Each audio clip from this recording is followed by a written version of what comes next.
All right, we're about to get started. Give me one more second and we're good to go. Hit that like, everybody.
All right.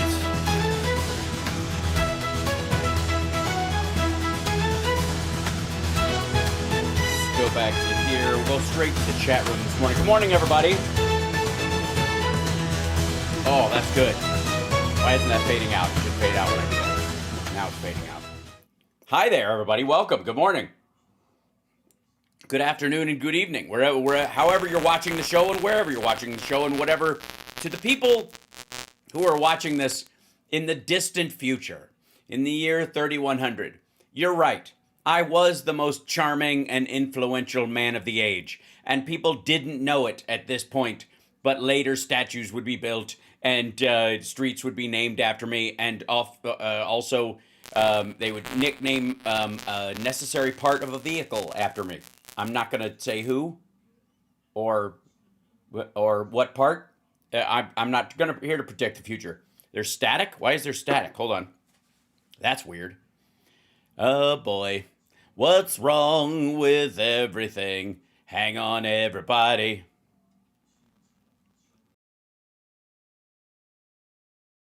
Sometimes turning it off and turning it back on works.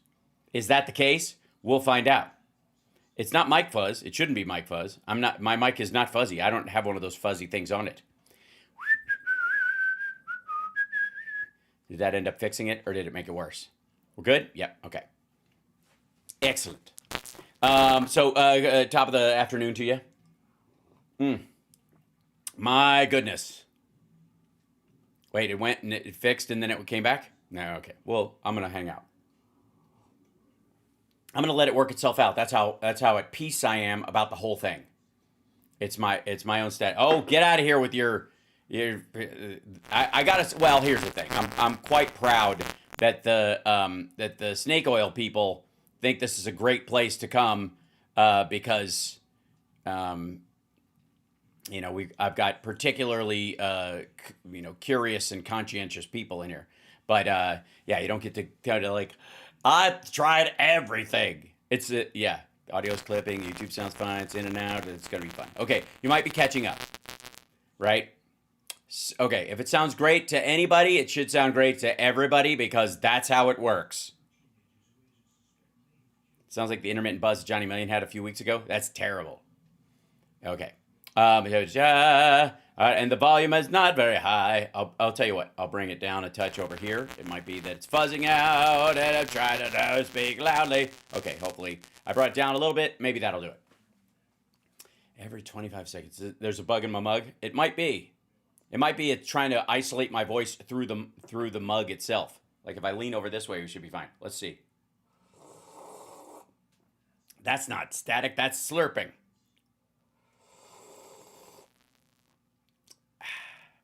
So, where do we start this morning, kids? Tara's going to be with us for the second hour, but it's a holiday, so I feel like we can relax into this one. I'm not pushing it this morning.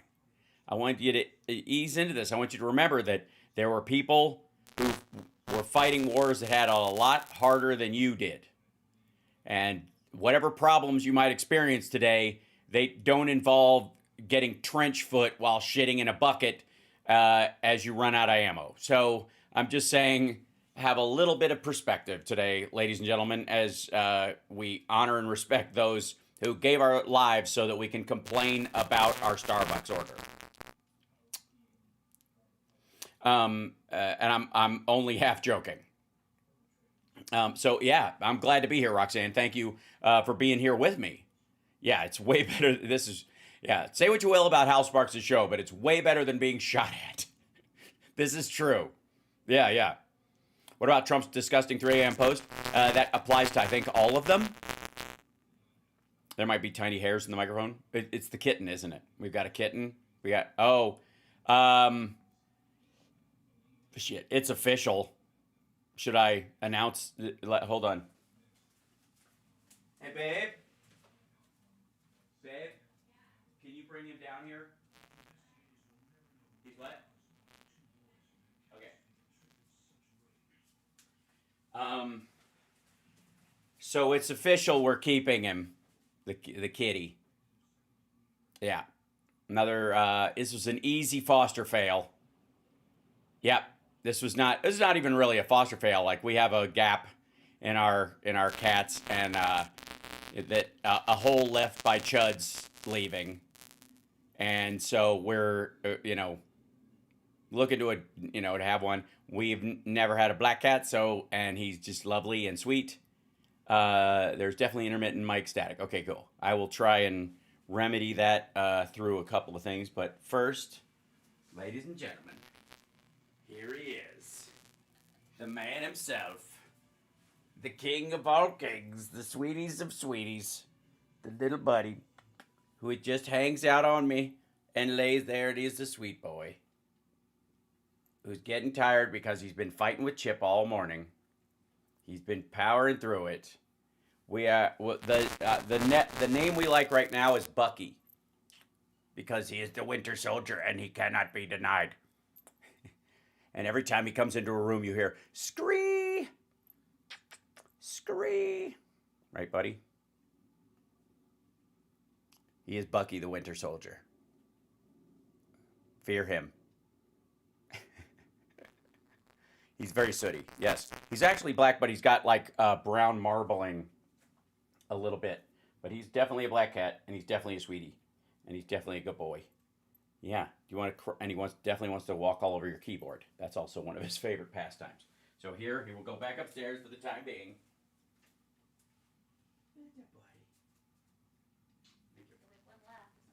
Yes. We have, if you're in the Las Vegas area and you're looking for a cat, we have one more black cat that needs a home. His name is Jasper, and he's frigging adorable. And he's talky and sweet and lovely. So, just throwing that out there. No pressure, those who live in the Vegas area. Yeah. So, these are, anyways, he's lovely. Our ginger cat's more affectionate. No, they're just floppier sometimes. He's very floppy, though. He'll lay upside down with his belly up in your arm like you're carrying a baby. It's really cute. I don't know where he just immediately did it. So, okay, let me see if I can remedy something here. Check. Go over to here. And then sometimes it's this thing. Configure the wavelength. No, that wouldn't do it because it doesn't care. I'm not going through that thing. Now that's just stupid. So sometimes, yeah, the fix is in here. Maybe it's trying to remedy it and bring it up in volume and just trying to fix it over there. I'm just tweaking it. It's back again. Yeah. Mike is scratchy. Is jealous. You know what? This is an Elgato thing that I've run into before. Like, this is my third Elgato microphone. And you'll recall that over the years, we've reached a certain point that at some point they just like either give up the ghost or start being weird. Let's see. Check for updates. I don't even know if there's a. It seems like there should be a firmware update if any of these things happens, but it's also could just be a friggin' restart things. Sounds like bleed over of a voice. I don't have another source, although what could be another option? There's one. Okay. Um, let's see what we could use as a. This would be very funny to check and see if this works at all. Move my phone over here. I just want to check something. Since it's a hey, we're partying. Hey, come on now. Let's go to sound and input and go to this guy. And, oh yeah, okay, and then seems to be okay. And then we'll go over here, and then if I add, pardon if this annoys you for one split second. Audio device. Audio devices. Does it sound like crap? Hold on one second. I should probably I'll put it in my monitor for a split second to see if I can hear what it sounds like. Yeah, it's pretty roomy. Pretty roomy and boomy. Don't like it. I don't like it. And you can't make me. No. I'll turn it to voice isolation. No, still sounds like I'm in a tin can, comparatively. Son of a... What are you going to do? But there's... Yes, sounds like I'm in a toilet. That's very sweet. It's very sweet. The static is a wiring problem. It's not a wired mic. It's a USB-C mic. Yep, which gets wonky and weird. All right, so let me try something else. And I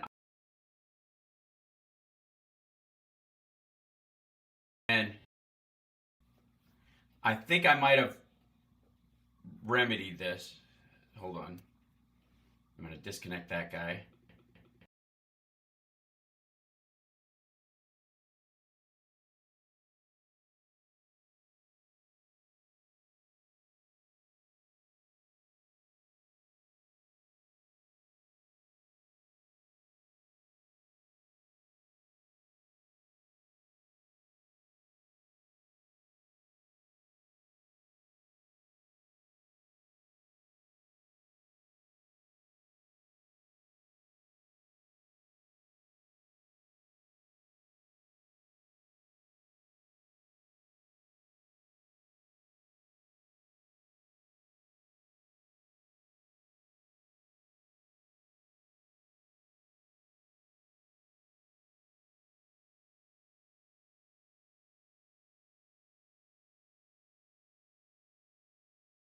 Check 2, check 1, check 2. Check. Hey, check. Check it a check. There we go. Excellent. That may have done it. We don't know. It's hard to say. It is hard to say. I'm not hearing any static. Yeah. Ground control to Major Tongue. What? What are you planning later? That's a bit of a party, don't you know? I swear. Hey, I have an idea. Sometime in the next year, can I do the morning show with a crew, in an actual studio? Can we move the show to a so I can do my morning zoo act and just have a bunch of people sitting around and a lot of gear? Holy smokes! I forget. Okay, let's talk. Okay, before I get into what I'm gonna get into, let's just enjoy the fact that X. Wait, let me move it down here for you. That X took a giant shit, and Elon Musk's response to it is, instead of recognizing he was an ass to fire all the people that he needed to run the damn place, he wants the skeleton crew to work 24/7 instead of, I don't know, hiring the appropriate number of people to run a social media site of that size. But when it's really just, sort of a Nazi glorification, bro science jerk fest, do you really need it to run well? I mean, isn't it shutting down, randomly part of the charm? Isn't that what we all look for in a social media website? For it to be, right when you've got your posting and branding schedule going, so that you can help move your company, your business, or your personal service to the next level using social media marketing, that you want one of your primary ones to take a giant crap. Yeah, that's what you would want. Yes? Yeah. So, anyways, a bunch of stuff wasn't working, and then it took a crap, and that shouldn't be again, shouldn't be any surprise to anybody. Let's just be abundant. It's if you're on Twitter, get off Twitter. Stop it. Stop fucking around. It's a dirt site anyways. And if you want to check stuff out over there, you don't actually have to have an account. You don't. You can go look up stuff. If there's ever a click through in a story, you can click on it. And if you're going to go over there and just like review people's stuff, most of their Twitter feeds, you could bookmark certain people's Twitter feeds and just look at their exchanges without actually being involved in the site. So I don't buy it. This idea that you have to be on there. Also, Trump is going to be doing some sort of, he's speaking at Arlington, and we're going to cover the West Point speech later on this afternoon. I want to go through it. It's by popular request. I've only watched a couple of clips of it intentionally because I knew I would probably need to do the entire thing. Overall, he's going to be doing this Arlington speech, and I gotta say, just like the idea of it is so embarrassing. Like I cringe at the idea of actually watching it. You know what I mean? Because I'm worried that he'll be in Arlington and he'll start talking about trophy wise and like, can we all bow our heads for a moment of silence for the passing of the late great Ron Jeremy. He's not with us anymore. I met him he was at the buffet at an Apprentice to the Reckoning party, and yeah, they're honest to God. Every time he talks now, I expect some sort of like hyper embarrassing blather, almost to just test the limits of not like there's got to be a difference between free speech and loose lips. Yes. So his thing thinks to be just kind of like, I don't know, almost like edgy blather. Oh, yeah, the old P.O. box. I have a new one, by the way, Andrea. So yeah, let me give you that one before you share it out again, because we have to forward stuff to the new thing in the Discord. By the way, can we try one thing? You know what? Since I'm here, why not? I'm gonna go into anybody that's in the chamber. There we go. And I'm gonna go into user settings and go into here, voice and video chat, and input device should be the 2 CPT thing. And the default output should be this stream. I think so. I think I've just got to do my own voice in there so you guys can hear me. It's just safer to do this. Maybe that's a good idea. I'll just give it a shot. Okay. Check. Okay, there's that. And then voice activity. There you go. Is there somebody want to hop in? Let's go back to here. Do we hit exit and get escape? Yeah, there we go. Hey, who wants to hop into on the Discord under voice chats, the hashtag voice-chat, and let me see if it works, and we'll say hi. Chat room. Who's in there right now? Who's around? Somebody, Andrea, you want to pop in there and say hello? or something like that. There we go. Just pop it. I'm checking something. Since we're messing around anyways, what the heck? Who cares? All right. The monitor should be to the stream. Should be fine. And I think it's in there. Is it? Yeah, okay. Nope. I don't see the Discord in there. So, oh, wait. It'll be on the stream. Yes, there it is. And I'll turn on the Discord there. And then Andrea said, only text? There should be a live one. It's, oh, I see. Go into the general one. That's right. Sorry, my bad. Ready when you are. There we go. Voice connected. And I think it should be working in the voice chats under, whoops, cancel. Go to general. There we go. And let's see. Going to, I don't think I have to invite anybody. There we go. Check 1, check 2. Turn on my camera. I will do that. And then we'll turn on the OBS camera, I guess. It's that kind of a day.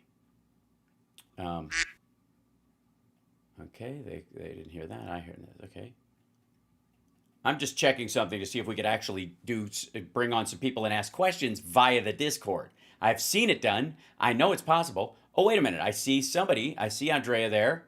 Okay, now I got to make sure that I can hear what. Okay, hang on. Yeah, okay, so I think it has to be in the monitor thing to make sure that I can hear it. There we go. Check 1. Hey. Can you hear me? Yeah, let's look at that. Awesome. Hang on a second because I can't hear you. So hold on. Oh, okay. Hold on. I will. That's because. Hold on. Oh, it should be just. I just put in a different microphone. So let me hit escape on that, and then I'll set my user settings again. Fixing that voice and video. Input device. Yeah, it should just be coming off my headphones on my ears, and it says audio is going, so it should be coming out to you. Hang on, let me see if I can. Mm-hmm. Nope, that turns that off. Hang on. We can hear you, and it sounds quite good. Yeah. Everybody say hi, Andrea, in the chat room, and she'll say hi right back. Hi, guys. Yeah, there you go. Look at that. Look, we're a morning zoo. It happened. Hey. Yeah. Knock and it shall be open. Seek and destroy. No, that's not what it is. So hi and good morning. And let's see. Good morning. Yeah, or afternoon, where you are. So let's see. Options. There you go. There we go. And I think you have a soundboard. Yeah. Hang on. Let's see. I'm getting feedback. Hang on. Let me turn you off on the thing. Hang on. Yeah, that happens when you're hearing it through both directions. Yeah. Yep. Hang on 1 second. Mm-hmm. The only thing is I couldn't do it right now the way I have it wired up unless, hold on, I don't think, as long as I keep it from going to CPT, as long as Discord is turned off, yeah, I should be able to use that as my mic, and then you should be able to hear everything I do. And that means if I have people on through the Discord, then I could actually, happy Monday, everybody. You guys doing good? You having fun? All right. If I have people coming through there, you can only test these things kind of live, so I don't know. I'll put it on the 2CPT thing, and then we'll check, and that's a thing. Okay, excellent. Okay, now it should be. I had to turn down because I was getting feedback. Yes. So I can't have the chat on at the same time as because it gives me feedback in the earbuds. Yes, yeah, you'll hear two versions of everything. Like this is like a regular phone call. You know what it's exactly like? It's like when people call in to a radio show and they tell people to turn their radio down. This is exactly why. It is the exact same delay that happens in those situations. Yes. So, Hi, but it's everybody. nice. Yeah. And so the next test, since it's a Monday and it's a holiday, is can you hear, let's see. Can you hear this? Bullshit! Yes. Excellent. Okay, cool. And then Oh, hello there! so Yep, that's excellent. All right. And yeah, I guess that's all we need to do to test it. So now we have voice chat via the Discord, and boy, won't that be fun to manage. I'm The real test will be when we have a guest on yes, to see if there's no issues. right. Well, technically speaking, it'd be can they talk to the guests that are hearing stuff, which I'm sending. I would have to create a separate audio thing that doesn't create that loop, but which I can do. So that's not the hard part. Actually, if I just copy what I send to WCPT, for example, and then I just remove the Discord return from it, so they don't hear you guys coming, and then you guys hear the 2CPT version, it'll work. Yeah, Right. it's just And we got to yep. get Johnny on Discord. Yes, we do. Absolutely. As a matter of fact, we should set up a room for him on my Discord, because I don't know if you guys know this, and this is kind of a strange thing, and I'm sure there are people who monetize it very well, but Discord is kind of expensive. Like I pay to run it. I pay to have one. And you can set up a bunch of different channels, but like for the subscription and for the features and for the stuff that's available, like you have to pay for it all the time. And Right. and I've been doing it for years with the idea that it would, we would eventually grow it into something, because I am silly and like people.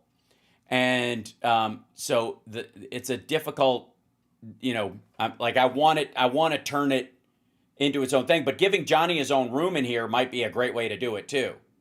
Yeah, I think so too. Yep. Also, are the people in Substack and Instagram, are they hearing this? Oh yeah. People in Substack and Instagram will be hearing exactly what everybody on YouTube hears. Everybody gets the same feed out. Yeah, except it's just vertical on Instagram and on Substack. Right. So, So when I'm modding on mhm. Instagram and Substack, it like I get echo, like double echo on both of them. But as soon as I'm off of them, I'm not in Oh, the actual yes. thing. Okay, couple things. One is the audio on Substack automatically comes on. So you have to mute it or you'll get a double audio because it will be open in a panel. If you have it open in its separate panel, Substack defaults to audio playing. There's a little tiny speaker icon in the lower left-hand corner, and I have to click it off every time or I get the same thing. That's what creates the echo. Okay. Yep. So Yeah, that's all. and it's odd it being vertical or Yeah. horizontal. Yeah, vertical. Yes. Well, I have to make a whole vertical version of every scene so that if anybody's watched on Instagram or watched on Substack, the shot is shaped differently, and I have to make a separate scene for each one, and I have to align them so that when I click on and I change like this from chat to the comms window, which is my commentary window, which is what I call it and everything, it changes what people see on Substack. It moves some of the stuff around, and when it goes to me Right. solo, the same thing happens. In each one of these things, but I have to make a different window for the two different because I care, and because I can't just Right. float by with this like shitty like Hassan like Destiny blather shot. I know it's hip, kids. I know you guys are all very hip. You've got your shitty little, you know, whatever, barely 16 by 9. What is it? 5 by 3 or something. Image down in the lower left hand corner. You've got this like sporadic garbage chat that you'd need one of those like jewelry loops to read, and then they put the clip over top of themselves, and then maybe there's gameplay, maybe there's not, whatever. It's a mess. And I understand that there's like a generation of people that came up with like, that's how you do stuff. That's what, of course it's supposed to look like crap. That's what makes it authentic. And I'm like, okay, first of all, these guys are millionaires. They are multi-millionaires. So any grunge element of what's going on with them is flim flam. It's a sales pitch, you know, Right. Like, Hassan's one of these millionaire Marxists like Jimmy Dore. He lives in a multi-million-dollar house in West Hollywood, which explains the mustache, I will say. I'm just saying, I'm not here to, again, we're not here to yuck anybody's yum, but Hassan's mustache is ready for pride. That's all I'm going to say. I think he should paint it all the colors of the rainbow, and let his freak flag fly. There's nothing wrong with that. But there is something, I think, wrong with being a multi-millionaire and pretending you are shooting in your mom's basement to suck up people to people who are watching in their mom's basement as if you have anything in common with them. It's very strange. It's so very odd. I will never understand that. And I don't want to. Like, there's a couple of times where I've literally thought, like, why am I working so hard to make these scenes and all this kind of stuff? And I like, is it just for me? Even if it is, that's fine, for the record. But also, like, I find that depressing. I find their fallback kind of like garbage look depressing. Right. Yes. Yeah. Right. It just so, yeah. And I'm sure you see it in some of the arenas. And I like, and in some ways, like, I've been after Steph and them to kind of like, clean up their show visually. They could do it very easily. And I would love to give them a digital makeover. But they're just like, okay, we've got the switcher and we're just switching cameras. And it's like, whatever, Don. Well, I think the biggest thing with Stephanie is now that she's got PVN. So that kind of helps her a little bit more. Mm-hmm. That's the Political Voices Network, everybody, that I'm technically a part of in the Substack world. I'm a tangential part of that, which is lovely. It's sort of the sexy liberal lasso that's around all of us. But it's something that Ron has been trying to build as a replacement for Air America, or the that lack of continuity in left and center left radio and media, which is very valuable, and I'm glad, right? And that it's been completely out of balance for a while now, because the right wing has just been an explosion of maggoty awfulness, and then on our side of the aisle, and they've been drowning their rhinos. On our side of the aisle, there was just kind of this gap in anybody who wanted to speak normally from a democratic viewpoint, and you're not like a slacktivist or a violent revolutionary, you're not going to get any space online to talk. That's the direction that Twitter eventually went. And there's still a little bit of a cascade of that around, although I think people like me are pushing back on a bunch of that, which I think is nice, And obviously Midas Touch is doing very well up against Joe Rogan and the like. Well, I think a lot of it is too. Like this morning, I was watching Titus, his American show, and a lot of the stuff he talked about during that show, we're seeing now. Right. And we were with Midas Touch, you, Stephanie. And now we've got Jody, and we've got Michael Cohen, and we've got several others that are out there. A lot of the chats that I see, we've got more of us than them. Mm-hmm. Yeah. There are more of us than them. And Titus spoke about that on his show that he did. There's more of us than them. Right, but I completely agree. But this is obviously the thing I run up against all the time, and I've had plenty of like private and public conversations about this. But because we outnumber them, the one way that they're going to attack on the other side is to divide and conquer. They're going to create wedges and put a crowbar in between people and work it. That's what they do. And so when we have what I would call extremists, and I think reasonably so, kind of running the conversation in our party, that ends up being less about diversity of thought, and it becomes belligerent extremism, which is what maggots have done to the Republican Party, and we see what the ramifications are of that. So if it happened on our side, it would be equally as devastating and stupid. I think the benefit of the Democratic Party, like I've said, is that we all have to have a full conversation and be allowed to have a full conversation, because that's the essence of what it means to be a Democrat. You can't, diversity is not just, a white liberal finding a black liberal that talks just like them, but is technically a different hue. That's not diversity. Right. And diversity in many ways has to be uncomfortable to some degree. You have to be able to, that means arguably diversity is how a democracy works, but it doesn't, you can't just go, we want diversity within our side that excludes the other side in that, right? Because it shows the absurdity of the conversation. That's really what you're talking about.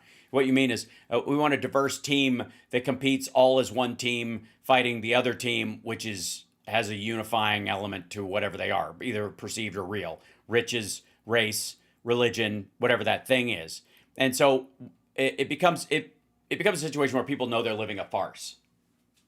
They know they don't mean what they say. And it's one of the reasons why I push back on dropping the white bomb all the time. Tara does this sometimes, and we talked about it a couple of shows ago, where when you do that, you don't mean anything by it. Nobody, you think it's kind of like, hey, it's normal talk to the people around you, but that's not the people you have to convince. That's not the people you have to win over. That's not how we're set up, or how the United States is supposed to be set up. Right. I.e., Statue of Liberty. Yeah, exactly. Yeah. I mean, you that's the idea. We are, as a nation of immigrants, that kind of, there are, and it's also okay to say that there are limits to that, because a nation of immigrants means immigrants who want to be a part of that nation. That doesn't mean this absurd notion that Trump says that, that violent revolutionaries from another country that hate our system of government can come over here and park and start running things. Like, nope. You go to a country that is inclusive, like the United States, to join in the inclusivity, not to slice off your own, section of the pie so that you can segregate. It's turn the melting pot into a salad and then get into one of those situations where you're one of those crazy people that can't let their food touch on their plate. That's the direction things have been going. And it's largely because social media is it's a self-selecting subgroup. It's always going to be a self-selecting subgroup.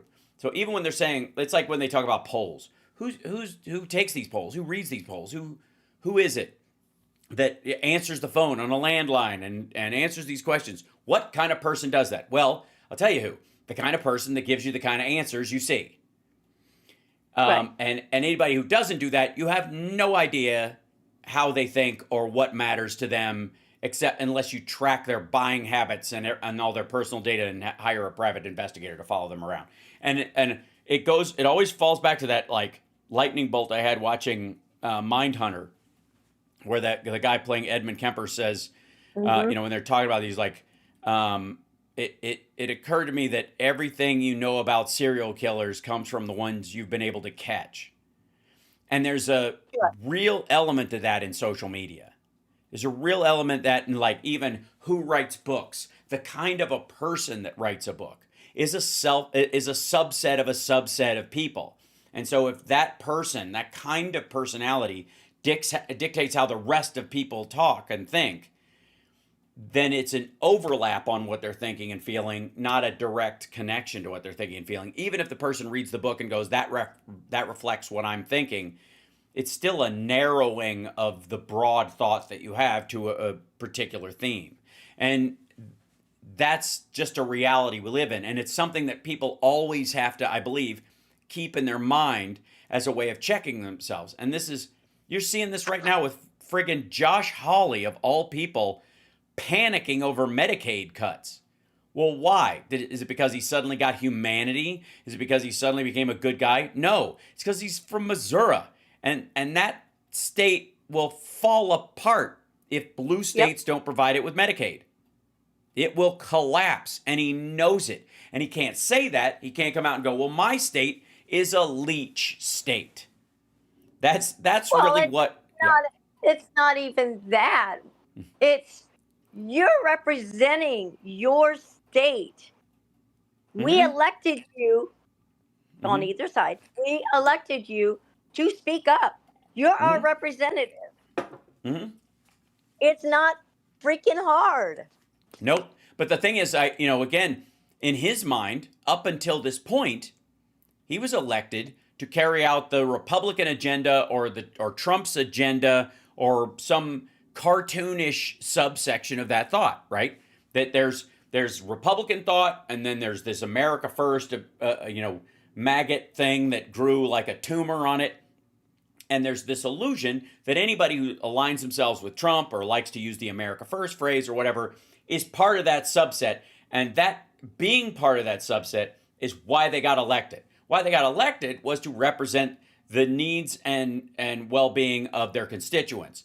But in their mind, that's less important than the fact that they were elected, as a part of this agendaed idea, right?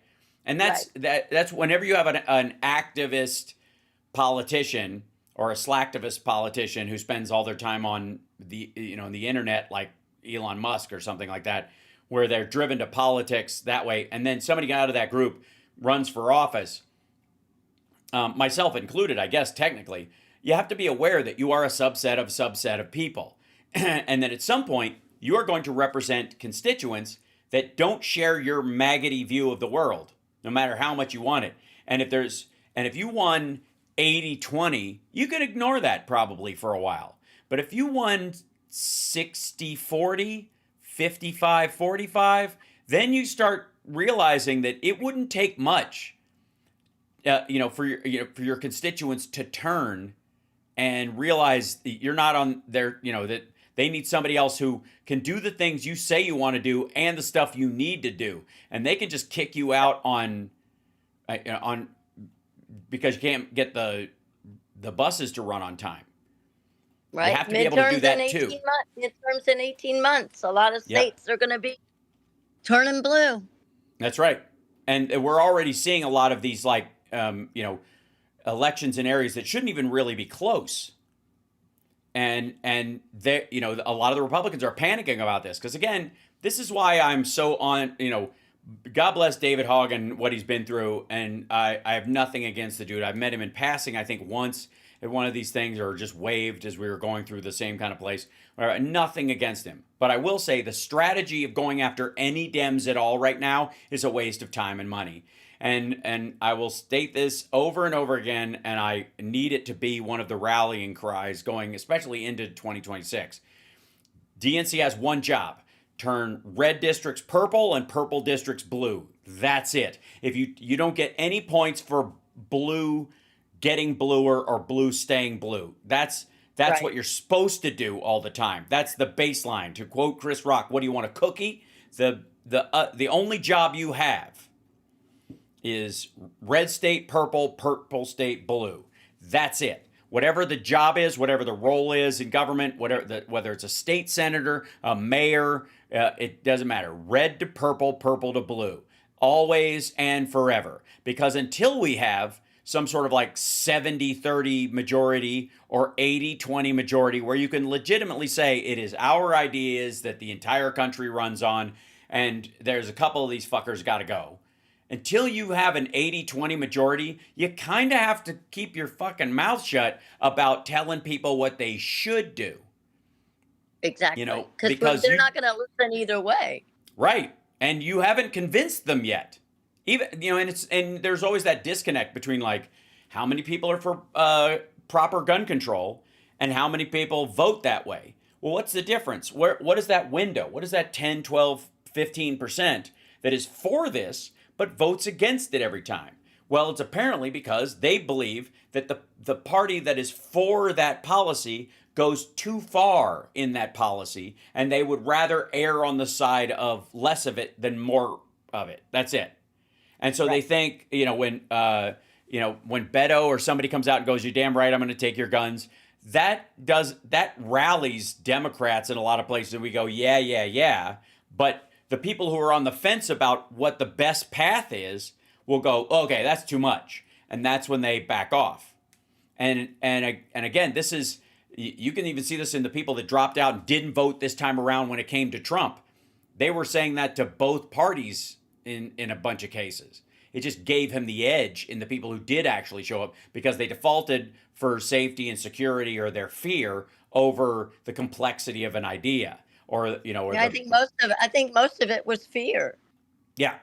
Well, it definitely was. I mean, like the border itself, there are two areas where the border as an issue was Trump's definitely like hill to stand on, and Democrats' hill to die on.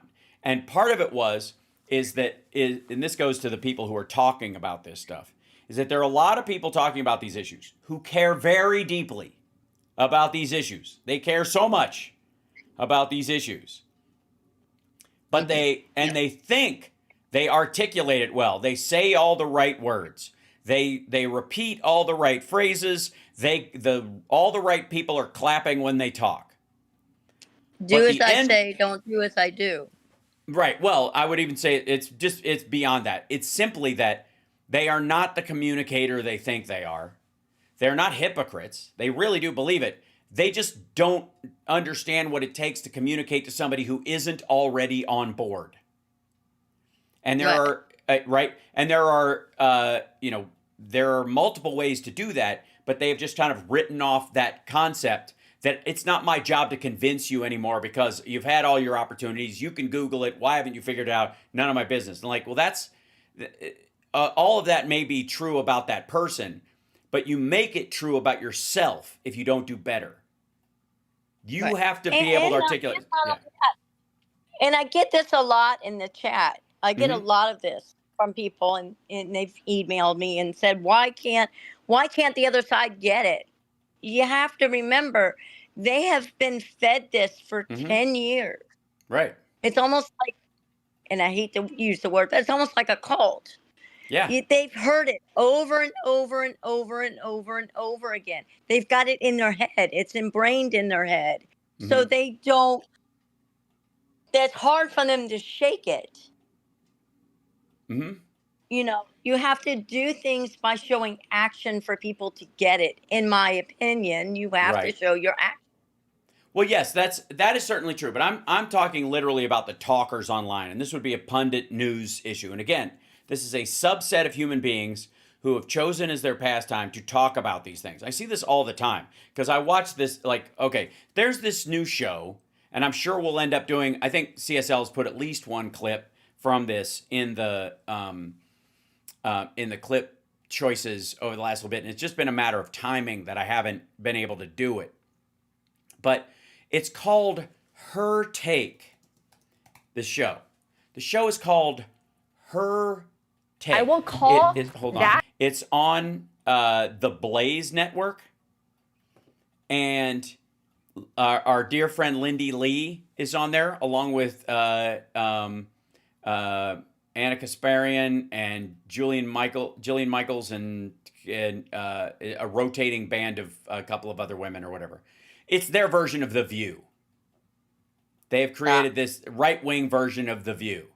And I mean, in reality, the irony, as much as they crap on The View, they put one together of their own. Like, oh, you can't argue with success. Like, they saw as much as they crap on The View, they're looking at the ratings of The View and going, we should make a View. That's what, and again, this is part of the Blaze Network. This is Glenn Beck's channel. They created this show. And it's called Her Take, or Her Take Podcast or whatever. It's got 39,000 subscribers. I have more than that. Thank you very much. Now, it's only been around for a little bit, but they're pushing it. They've got 134,000 views, 128,000, 82,000 views. Now, why would you have a subscriber base that low and viewer numbers this high? Because it's meant to be a mockery. That the people watching it, people like myself or others, were meant to take the piss out of it because it's ridiculous on its face. The arguments that are being had there are embarrassing and stupid because, again, it's a subset of a subset of a subset of women. So it's not women's opinions that are the problem. It's they cherry pick like bigoted or ridiculous or self-involved or egomaniacal women, slam them together, and hopefully they'll start screaming at each other, and it'll be the Real Housewives of the Blaze. This is what they're shooting for with this show. And so people are supposed to reference it and therefore drive eyeballs to the clips, which is clear Right. in the viewer count. And then Kind on of, the right, yeah, kind of like what Diamond and Silk did, because we have Frangela. Yes, right. Well, Frangela are a comedy duo. Diamond and Silk are just serve a purpose of two black women that support Trump. That's all he needs. They don't. But the same premise, quote unquote. Right. Well, I will draw a distinction between Frangela as a comedy duo, writing comedy together and doing it, because even if there was no Trump in the world and politics wasn't eating up an extraordinary amount of our time, Frangela could still exist doing comedy on a social level, on an interpersonal level, in the normal world of comedy. Diamond and Silk would not exist but for Trump, right? But for the maggot rise. Like, it is a direct offshoot of that thing. And the same thing is true of this. Here's the point I'm trying to make is the viewership on this is very high because people check it out and then rage about it on both sides of the aisle about this particular show. But the subscribership tells you how the right feels about it. Because The Blaze has millions of subscribers and this channel has 39.2 thousand. And I don't know, obviously it's only been around for a short while, relatively new, but you've seen many channels that the Blaze puts up with their things pop up to 250,000 subscribers fairly quickly. Not this. And this is because as much as the women on this show think this is about their take and their importance in this situation, the people that watch that network couldn't give a shit. Not only about women's opinions overall, but certainly not theirs.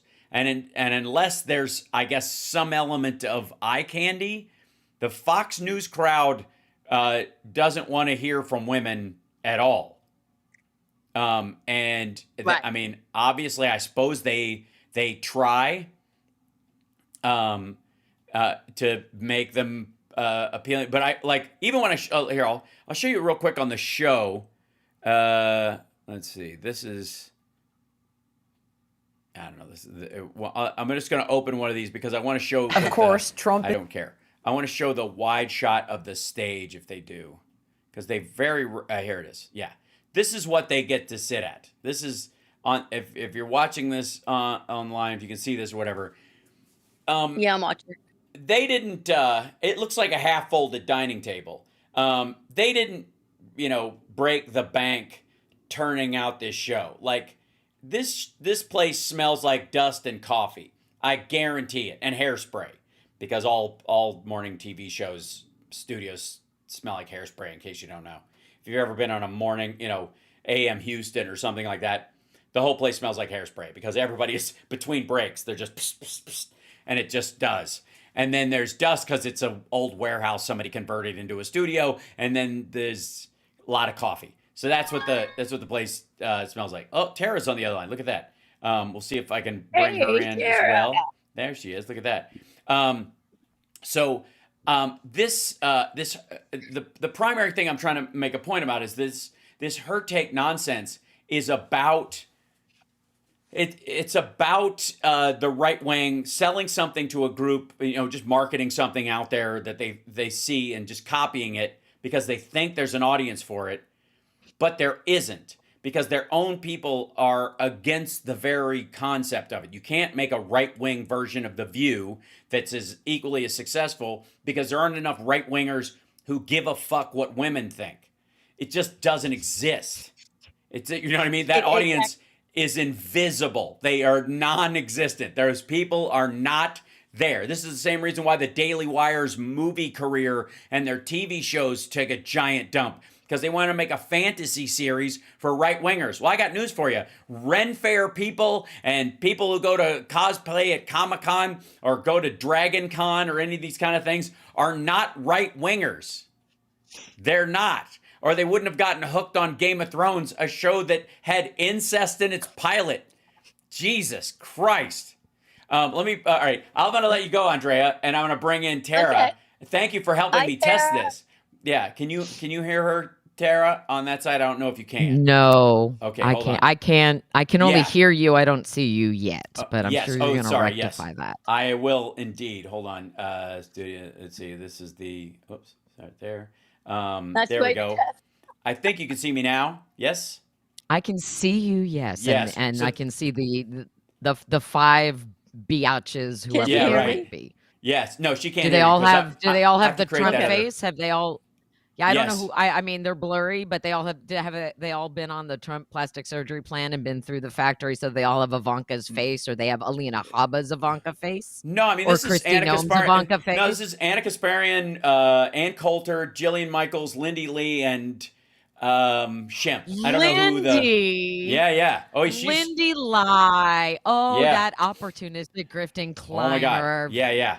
Oh Hold on. Let me man. bring you Oh in. Let man, me is let me Shivit. bring you in this. So I'm Okay. gonna sneak. Oh, do I have things to say about that? Okay, you want me to go? I have lots of things to tell the kids about Lindy Lee Yes. that they may not I'll hang up on know. you, Andrea, because she won't be able to hear you. But I will remedy that by next time, so I can do this and we can have some questions. This might be a great way to do questions from the chat through Johnny on the radio show at some point. That's my goal. So now we know it works. Okay. Awesome. For sure. Okay, bye.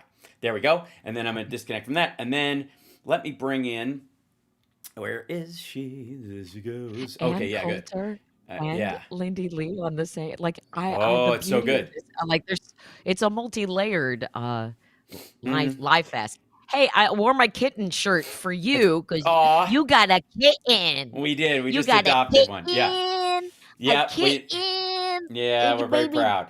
The kitten distribution system came back to visit you. It's a Yes. universal system that distributes kittens to people who need kittens, even if they don't think they need Yeah. one. It Yeah. brings you The the kitten universe that you is a kitten need. delivery system. Yeah. And Absolutely. yeah, right now we're calling him Bucky. I don't know if it will take. I like the name, but it's up to him really, because you start talking to them, and then Really? finally, Yeah. because I like Jax as well. Okay. Jax. Right, But sure. he's very cute right now. So you never He's know. adorable. Like I mean, it's ridiculous. It's Chip is a ridiculous chunk, how cute right? he So is. if I had a Uh-huh. time machine and I had to name Chip based on what he looks like now, we wouldn't have called him Chip. We would have called him Chunk. Uh, Because Chunk. Sloth loves Chunk. And he can do, That and makes Chip can do sense. the truffle shuffle. So, so Well, we'll see. then maybe you need to. I mean, you maybe need to keep it in the Goonies universe. I don't know. That's Like, entirely you want to possible. keep. You could do that. I don't know. Mhm. I don't know what other. I don't know. But I mean, Yeah. I saw that little baby, and I wanted to reach into the Oh, screen he's and grab him, put him on my scrumptious. And shoulder. he's floppy. He's a floppy Oh, cat. oh, Chip is like he'll fall into me if I hold him and stuff, and he'll whatever. And Maddie is very floppy, but like Chip is just too much to flop. Like he sits on your chest, and you're like, I can't breathe, you know. But this little guy is like one of these. He's going to be a lanky long cat like Murphy, so he just stretches out and he falls asleep on the side of the couch, and his head starts to fall over the side. Like, dude, you're gonna fall off the couch, you know. It's super cute. So, yeah, adorable. So I was talking about, obviously, in this, I didn't, those bitches. You yeah, were talking about those bitches trying to do Um, the View, but conservatively, and you're not wrong when you say that most conservative men don't care about what women have to say. So right. that's true. I don't, yeah, It's and it's not yeah, like, no, okay, it's not even the illusion of it that happened in the 90s or some shit. Like they're all trad wife religious conservatives now who think women not only should show up, but it's like God's plan that they shut up. Are you moving yourself? Yeah. yeah. Can we make? the other direction? I'm I working just on feel it. like half of my head is cut off from the I'll work on it. diagonal in the Simmer. corner. All right, I will You fix know it. Yeah, I what? got it. It's All right. But yes, what you're saying is true. It's just it's interesting that they can't come up with their own shit and they have to keep stealing liberal stuff. Yes, right. Well, Right, and right. again, So they don't what understand they're why doing it is not works, though. original. You know what I mean? That's the Why? issue. They Well, don't the understand why the View View works works. They because don't understand. Right. because it presents different views, not just one stupid view based on lying Sure. propaganda. Right. There's no fact in what they're doing. They're just sitting there going, "Don't you love what Trump is doing? Don't you love dear Mm-hmm. leader? Aren't you ready to die for dear leader? Let's talk Right. about how terrible liberals are. Let's talk about how dumb and old Joe Biden is. Let's Right. actually talk about that opportunistic grifting climber Lindy Lee and how she got on that panel is just bullshit that she's even sitting there. First of all, conservatives hate all women of color. And the fact that but they're happy to use one for the optics, right? So Sure. like your Candace Owens or, Omarosa back in the day. So Mm-hmm. Lindy Lee is Asian. It's rare. They don't have many Asian women in MAGA. So here's someone they can use to be like, hey, look, we're diverse. No, you're not. And Well, they have Jillian Michaels. Elaine Chow's, kind of counts a little bit. I guess she's tangentially, she's Republican anyways, but her sister was very pro-Trump, and she drowned in a Tesla on a piece of property in Texas that Mitch McConnell owns. Yikes. Oops. And Donald Trump also used a racial slur for Elaine Chao, calling her like Chow Chow or something. I will call he's a that racist piece of shit. Yeah. Oh, and okay. So here's the Lindy Lee thing is few years back, she like came out of nowhere during I want to say the 2018 midterm is when she like all of a sudden appeared. Mm-hmm. And there were a lot of DM rooms that were created on Twitter in the pre-Elon years, very invested in electing Democrats so that we could, rule the midterms in 2018. And there she was in multiple DM rooms that I was in back in, I am in none because they are nothing but drama. They always cause drama. There's always an issue. You get more than two people in a discussion. It always will go sideways at some point. You just live and learn. So there she was, and she's getting all of this, quietly getting this attention in these DM rooms. And she has a small following, but not a great one. And then overnight, she had a ridiculous amount of followers, and it was pretty obvious that she paid for them. And then she was like, no, I didn't. And then people were starting to accuse her of stealing their tweets, if not verbatim, then pretty close. If not that, then they accused her of stealing their tweeting style, anything that was getting attention, anything that was getting memed, anything that was getting like she would jump on the trend. But she was stealing tweets. And I would get individual DMs going, hey, I think she stole this tweet and I think she stole that tweet. And then one day I get a DM from Lindy going, hey, Tara, why are you telling people I'm stealing tweets? And I'm like, great. I am 40 something years old at this time. And I'm like, why are we in junior high? And I was like, cause you are. Yeah. And why, your follower count went up exponentially like overnight, and that's suspicious. And you're doing this and here's that. And they look exactly the same. And this one came out before yours did. And the timestamp says so. She's like, well, it's not uncommon for people to have similar ideas when we're involved in da-da-da-da-da.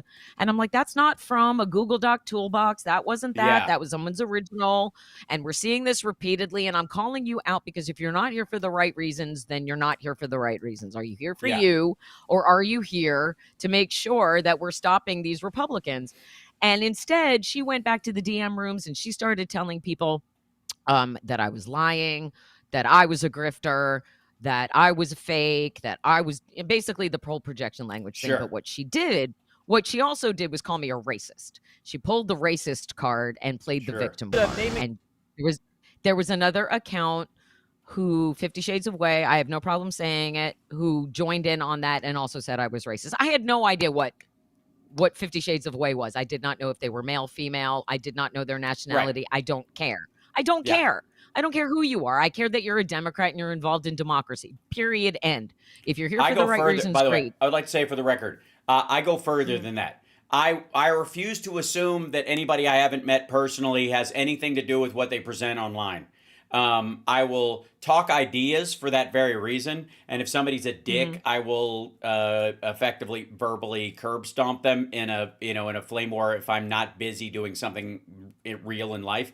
But otherwise, I just won't engage. But I never assume that somebody, just because they're like, if they say BLM trans activist in their thing, that I'm going to assume that they actually are those things. And if the behavior that they're Right. exhibiting is an anathema to helping that cause or is just belligerent bullshit, and no matter what they do, even if they genuinely believed it, is going to drive more people away than it is going to bring to the cause, then fuck them. And I'm not going to pretend that that they're real and just assume they aren't just a Russian bot, especially at this point. So Well, yeah. again, when it comes to Lindy, I met her at Sexy Liberal. She did one of the Sexy Liberals with us.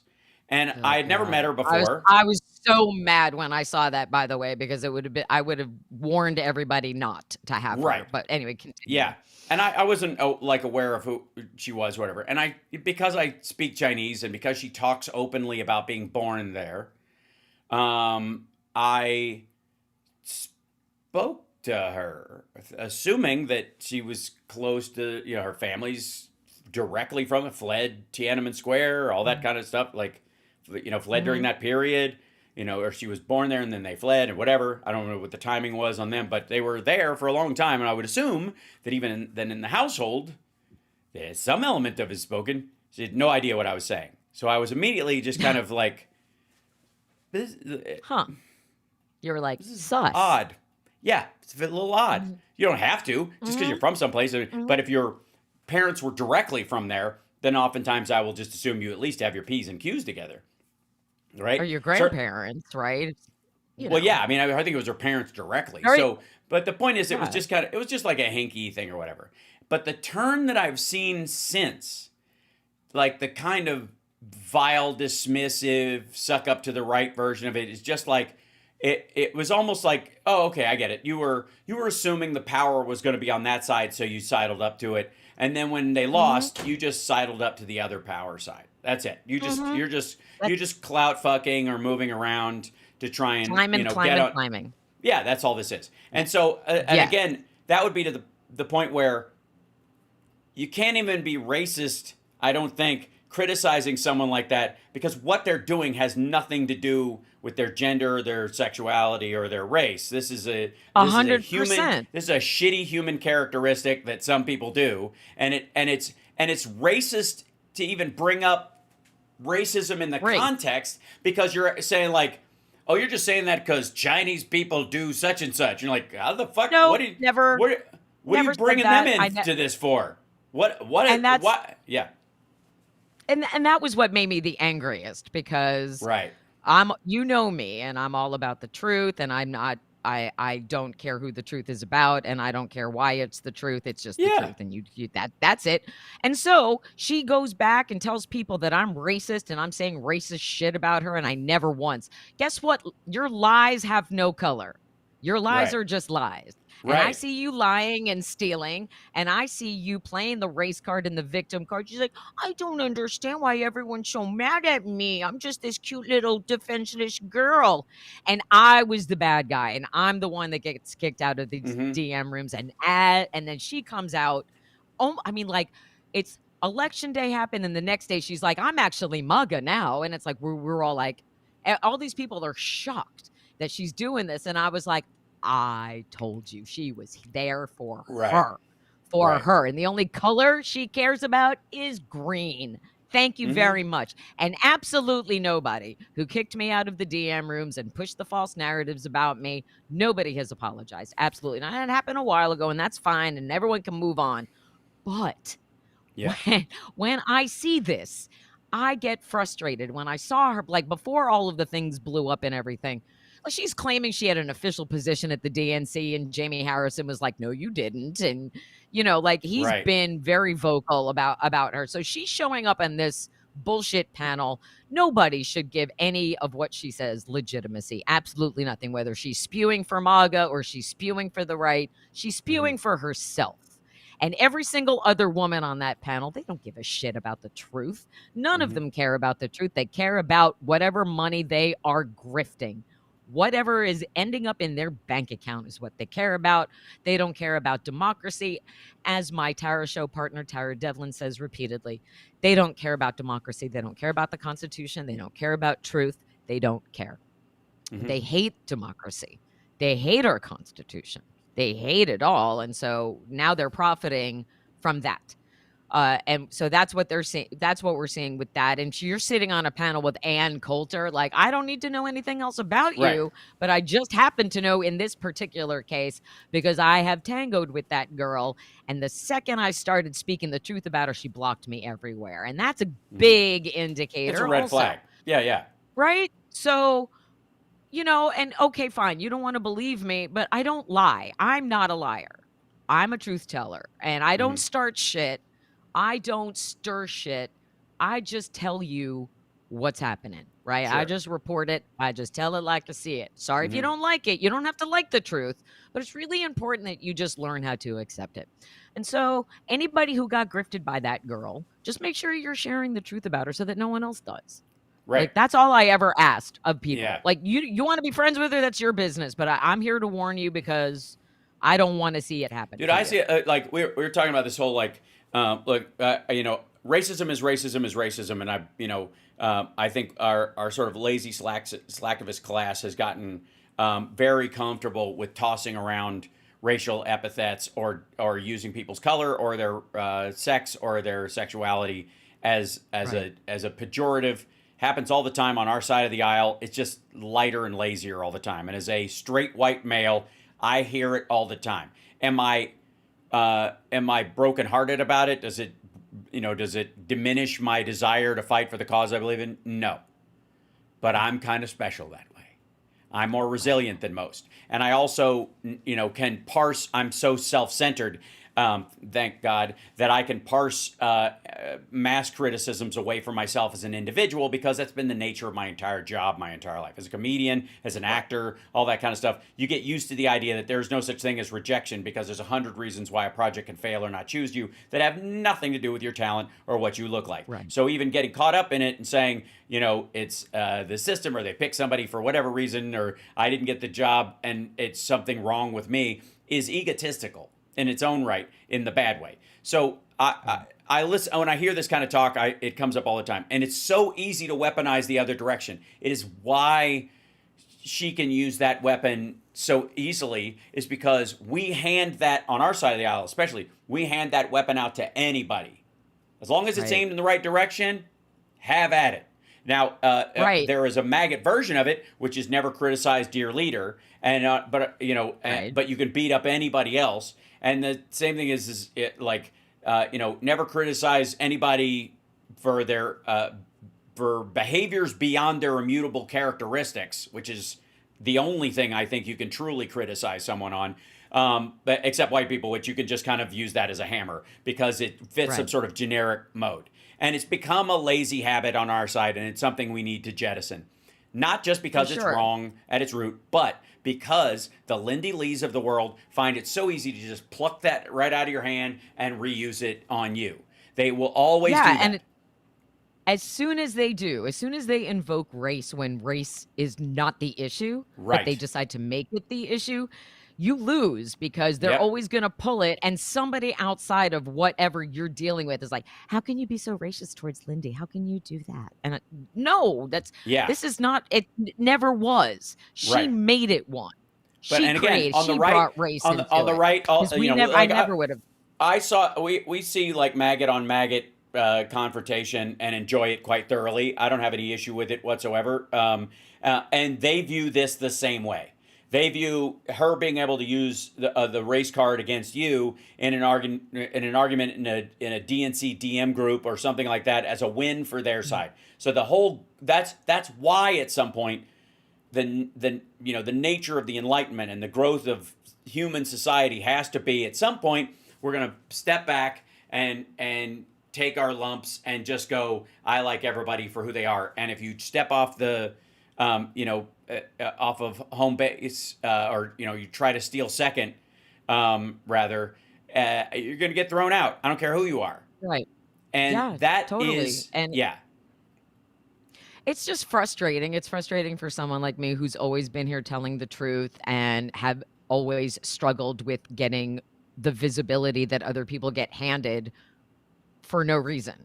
She didn't earn that. Like, she stole it, basically. She climbed over people. She grifted and lied and climbed her way to a position where now she's platformed all the time Yeah. in bigger audiences every day, and we don't get that same opportunity on our side because Yeah, no. we don't go about things like a bunch of dicks trying to steal, the spotlight illegitimately, like, Right. because we're about the truth. And it's just frustrating. Like, Well, it's always going my to account just be will more be work. suppressed. Or, Right. right. I would And argue it's you not, don't, I don't find it frustrating because I feel like that's the gig. Like I'm not going to argue with how hard it is to swim in the ocean versus a wading pool because right. that's what you're in for. I dove in the the way it ocean is. for a reason. I know what's in there, and I'm not going to pretend like it's not a warm pool that has a 4-foot floor so I can stand up if I ever get tired.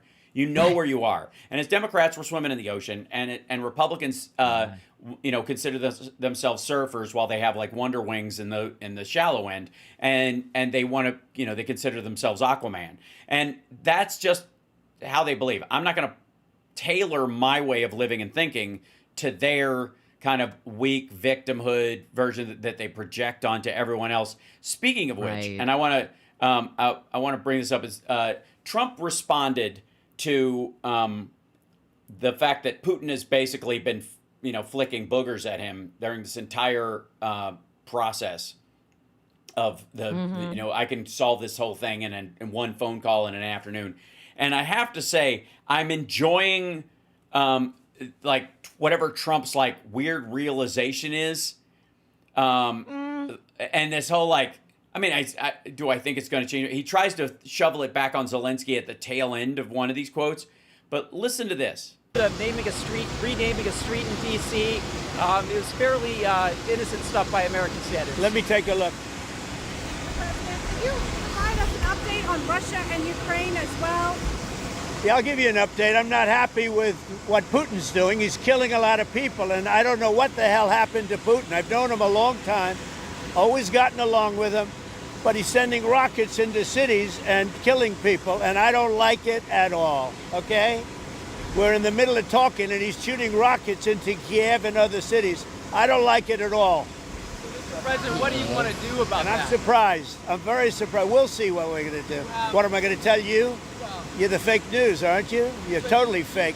All right, any other questions? I don't like what Putin is doing, not even a little bit. He's killing people.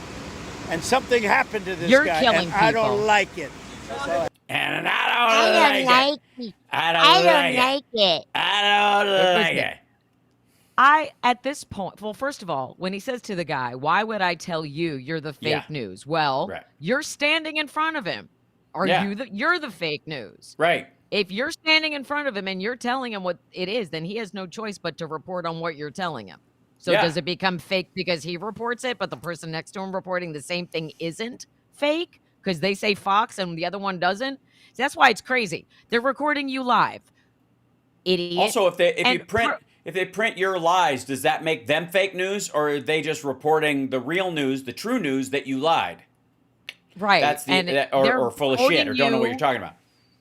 This is the live feed of you speaking. There's multiple cameras here. All of them are recording the same thing, but only one is fake. It's the same. Like, what if they followed you with a story about a hurricane? Which one is fake? Neither. Both are real. I hate this timeline.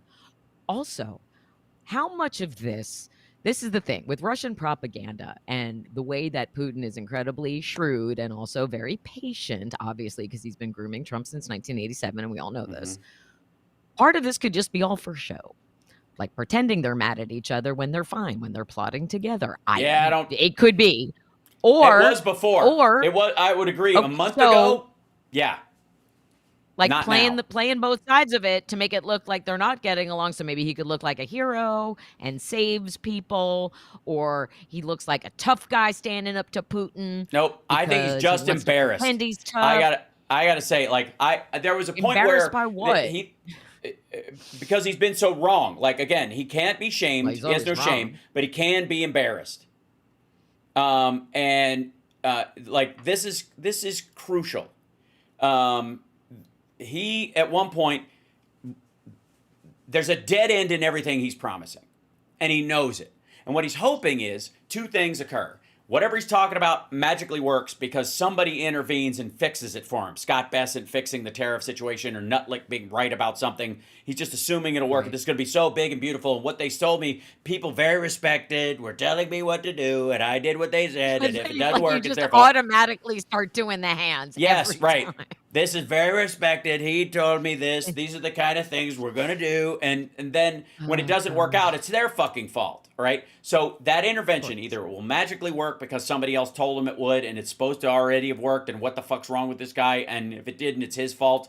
It's not that I gave him an impossible directive. It's that he couldn't carry out the impossible, which makes him a failure, not me a failure for not knowing what's possible. That's where he is half the time. The other half of it is that it fails because Democrats intervene or a secondary thing kicks in like COVID, and he can blame the failure on that. Well, right now, there are none of those things.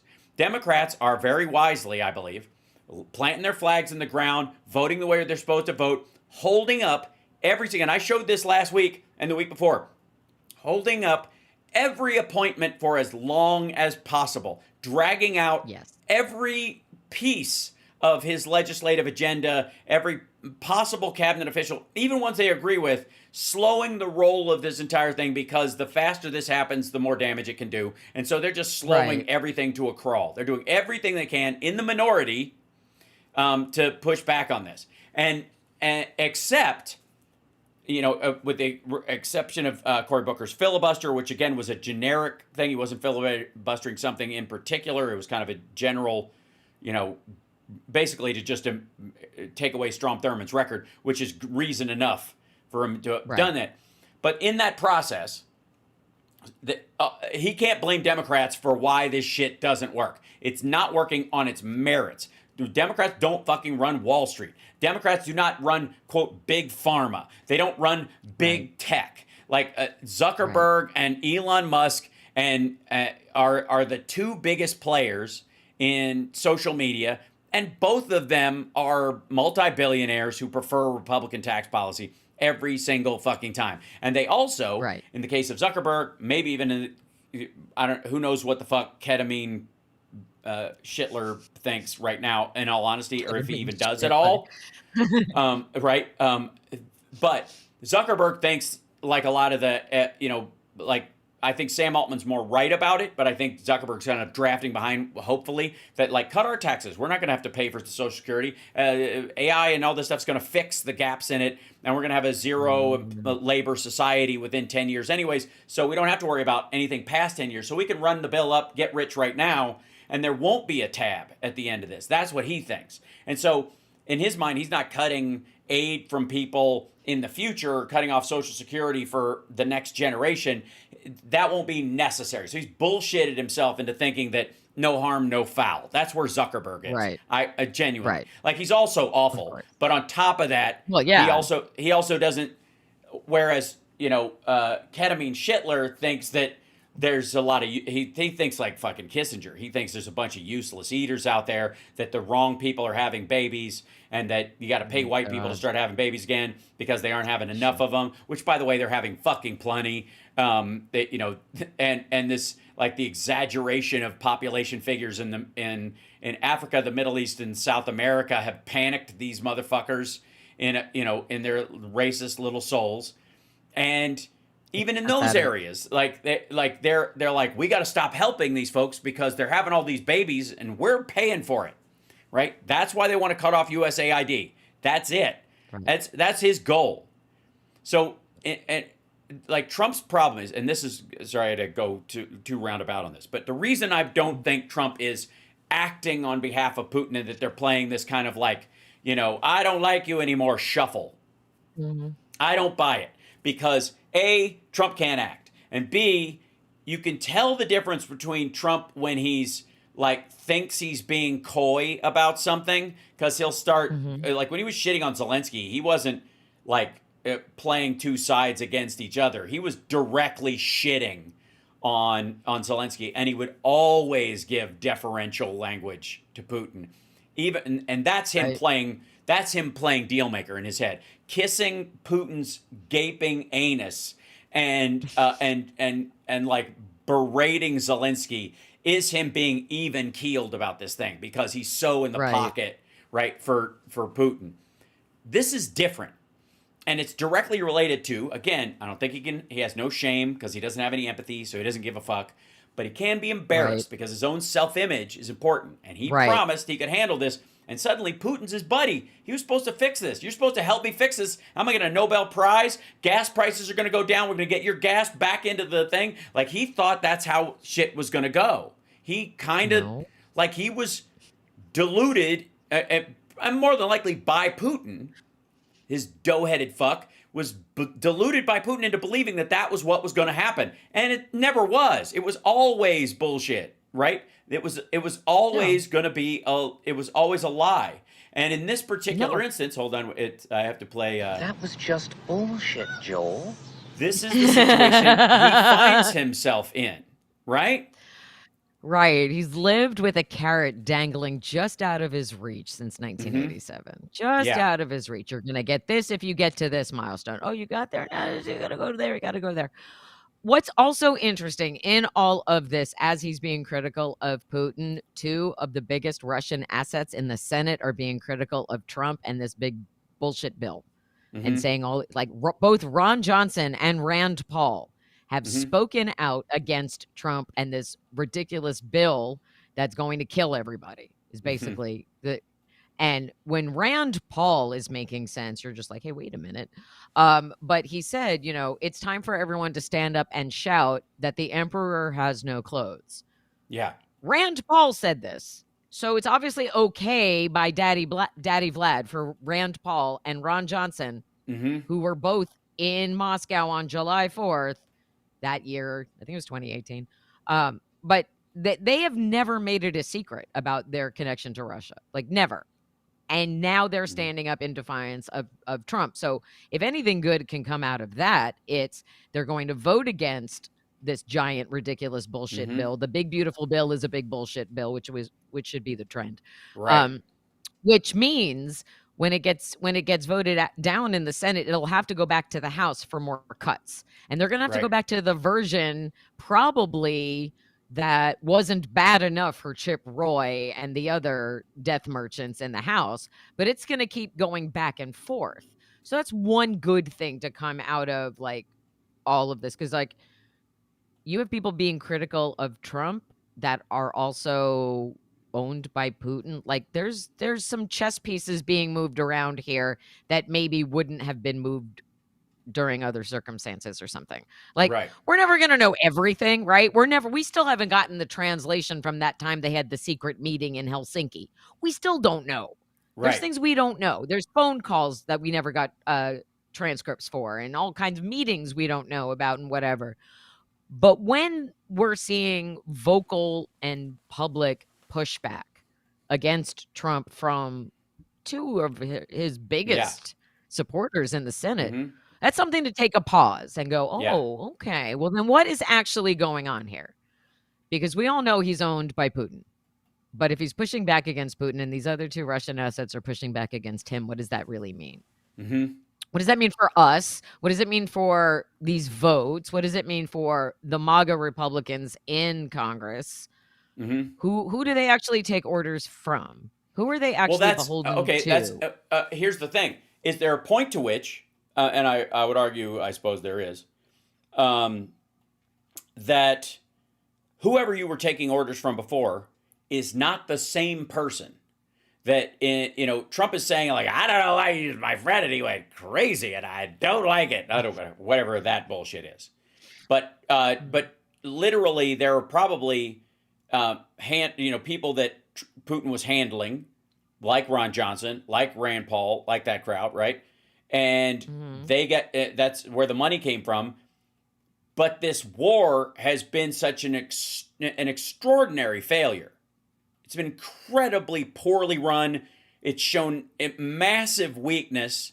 It's pathetic, in terms of outcomes. A much larger army, the second biggest in the world, apparently, getting its ass handed to it by this ragamuffin state, Ukraine, with material support but we're not flooding soldiers in there. There might be American Bradleys in there and that kind of stuff, but we're not driving them. These is still the Ukrainians kicking your sorry ass with just their local population and a few dozen foreigners that have flown in to fight on their own fucking dime. That's it. You're getting your ass kicked by a bunch of like 65-year-old women flying drones with FPV headsets on. This is not a situation where if you were getting your marching orders from Russia and from Putin, you start going that you think your side is winning. So what happens? What happens when that cracks? Putin dies, keels over, gets thrown out a fucking window, whatever happens.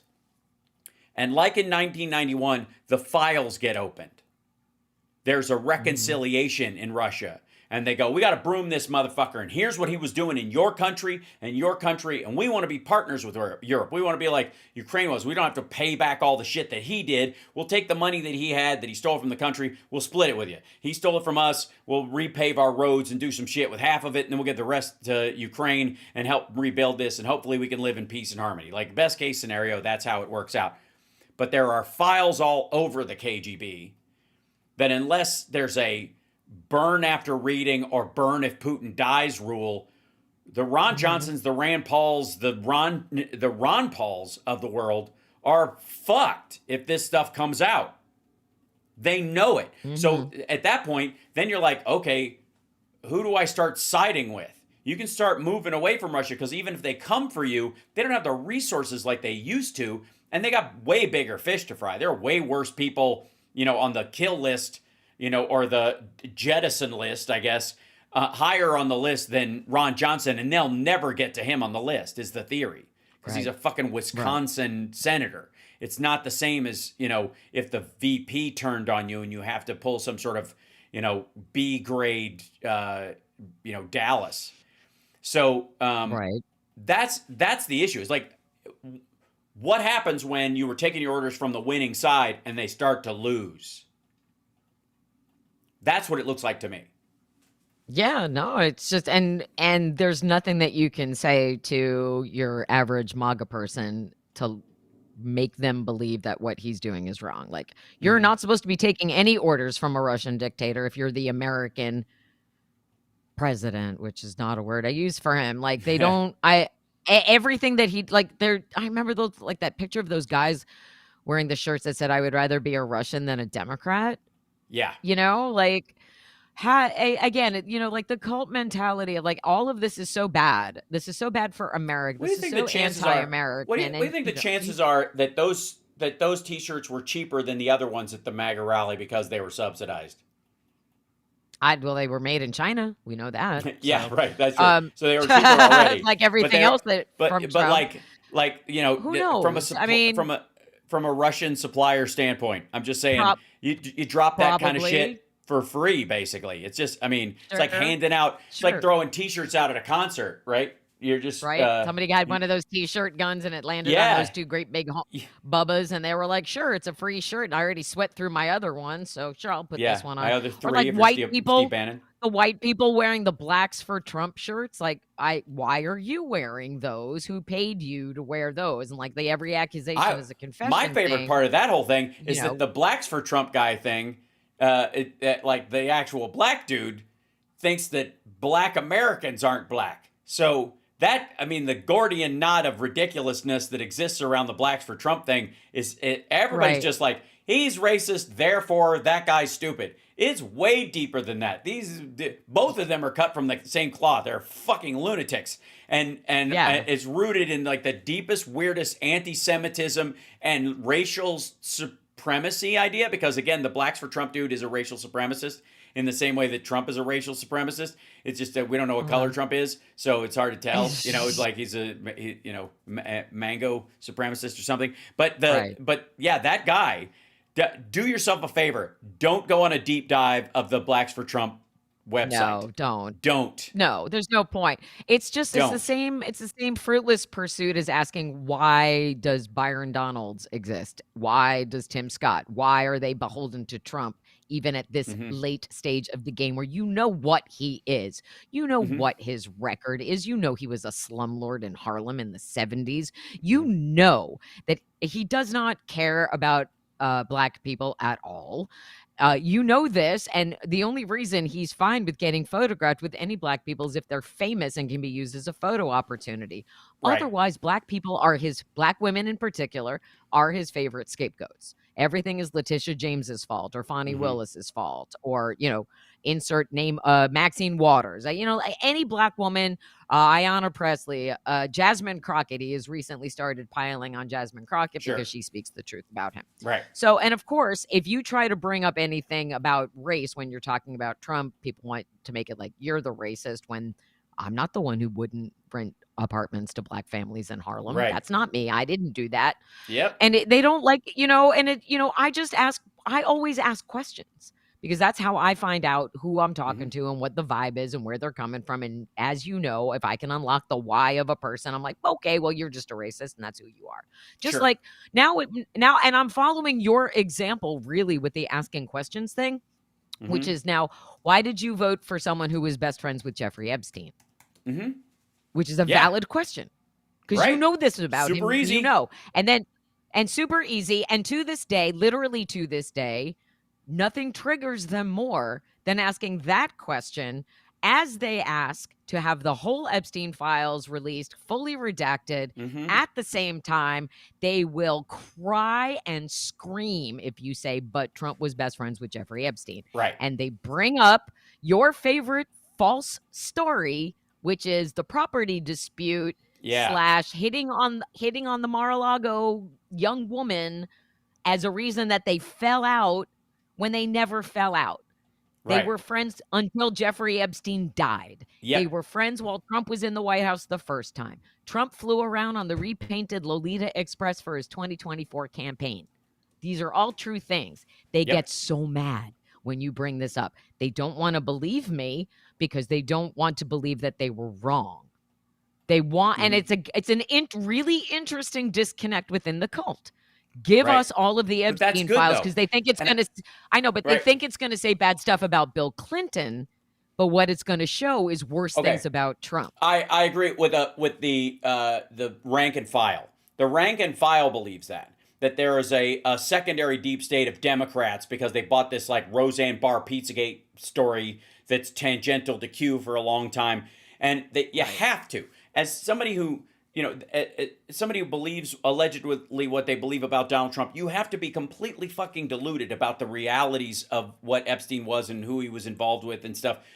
You have to be lost in the reeds of anybody else. The fact that, I don't know, some celebrities were on a plane with him traveling to Florida or something at one point. You have to eat that up to fill in the hard drive space that should be taken up with the fact that Donald Trump was friends with them for a quarter century and they were never more than a 9-minute cab ride from each other almost their entire adult fucking lives. And that he was not only entwined with them socially, that they would party together. He was, they were equally good friends with Ghislaine Maxwell. Ghislaine Maxwell introduced Trump to one of his pet project mistresses that he kept in an apartment in New York for a long time. She was one of the underage girls that was groomed and brought into the country. And then when she reached 18, 19 years old, that's when they move her on to the guys who are, at least image-wise aware of the age-related issues. Kept her in an apartment for a few years, did that kind of shit.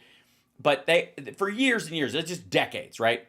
And I asked at one of the hands-off things when we were walking around, there was this dude yelling stuff or whatever, and I was like, real quick, just a quick question. How long would it take you to figure out Jeffrey Epstein's a pedophile? Like, if you ran into him. Every maggot I've ever spoken to about this, anytime I ask, they all go, 5 seconds. Fuck, I'd know, 2 minutes. Fucking, then why was Trump friends with him for 25 fucking years? Why did, and again, the apocryphal story about him kicking Epstein out because he hit on a girl who worked at Mar-a-Lago, who was 16 years old. First of all, what the fuck is a 16-year-old doing working at Mar-a-Lago? What the hell? Secondly, First of all, that didn't happen. And morally, Right. it's still awful. And I'm going to hammer this until it gets through to everybody. It doesn't make you a better person that you, for decades, looked the other way as he farmed all the local poor girls from the trailer parks and the public schools around West Palm Beach and the entire area, but only gave a shit when it might affect your membership at your club. That's not a morally superior position. That's simply transactional. I would argue they probably even had an argument about it, but they didn't stop being friends. They never stopped being friends, not for one day. Not one day. Not for one day. Yeah. And there is a reason why Donald Trump campaigned on a repainted Lolita Express, Right. which is weird because he already had his own plane, but his own plane was breaking down. And instead of getting it fixed, he just had the Lolita Express repainted.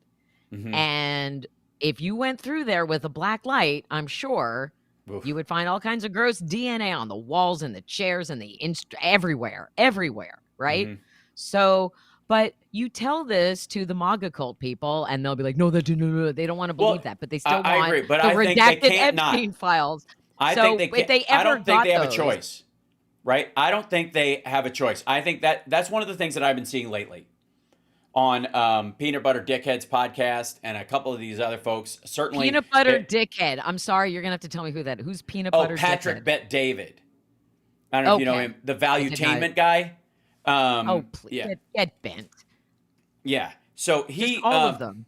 yeah. So that's let's see if I'll show you what this guy looks like. Hold on, if we could play it without it playing automatically. It's Oh, and I'm sure God. you'll recognize him. Whatever. It's I know this the guy. name. Yo, that guy. Sure, Yeah, yeah. I know the name. I'm Yeah, sure. there he yeah, is. no. Here he is interviewing Andrew Tate, With for it- example. Perfect. This is That's so he has- perfect. he That's has par. O'Keefe Oh, on. and James O'Keefe. Oh, all the worst people. Got it. Right. Got it. So he Andrew Tate blocked me yeah. on Twitter, just like Trump, because he's a giant Right. coward who hates the truth about himself. Okay. So they've been all the yeah, worst people. Hear that? Wait, go. Hey, look, Terrence Lindy Lee. Howard. Yeah. Hey, I'm not shocked, but Terrence Howard. Are you We have to kidding? cancel Terrence. No, Terrence, you don't What's have to cancel. Terrence is just nuts. He brought him on. This is a cloud fucking episode. Terrence is crazy.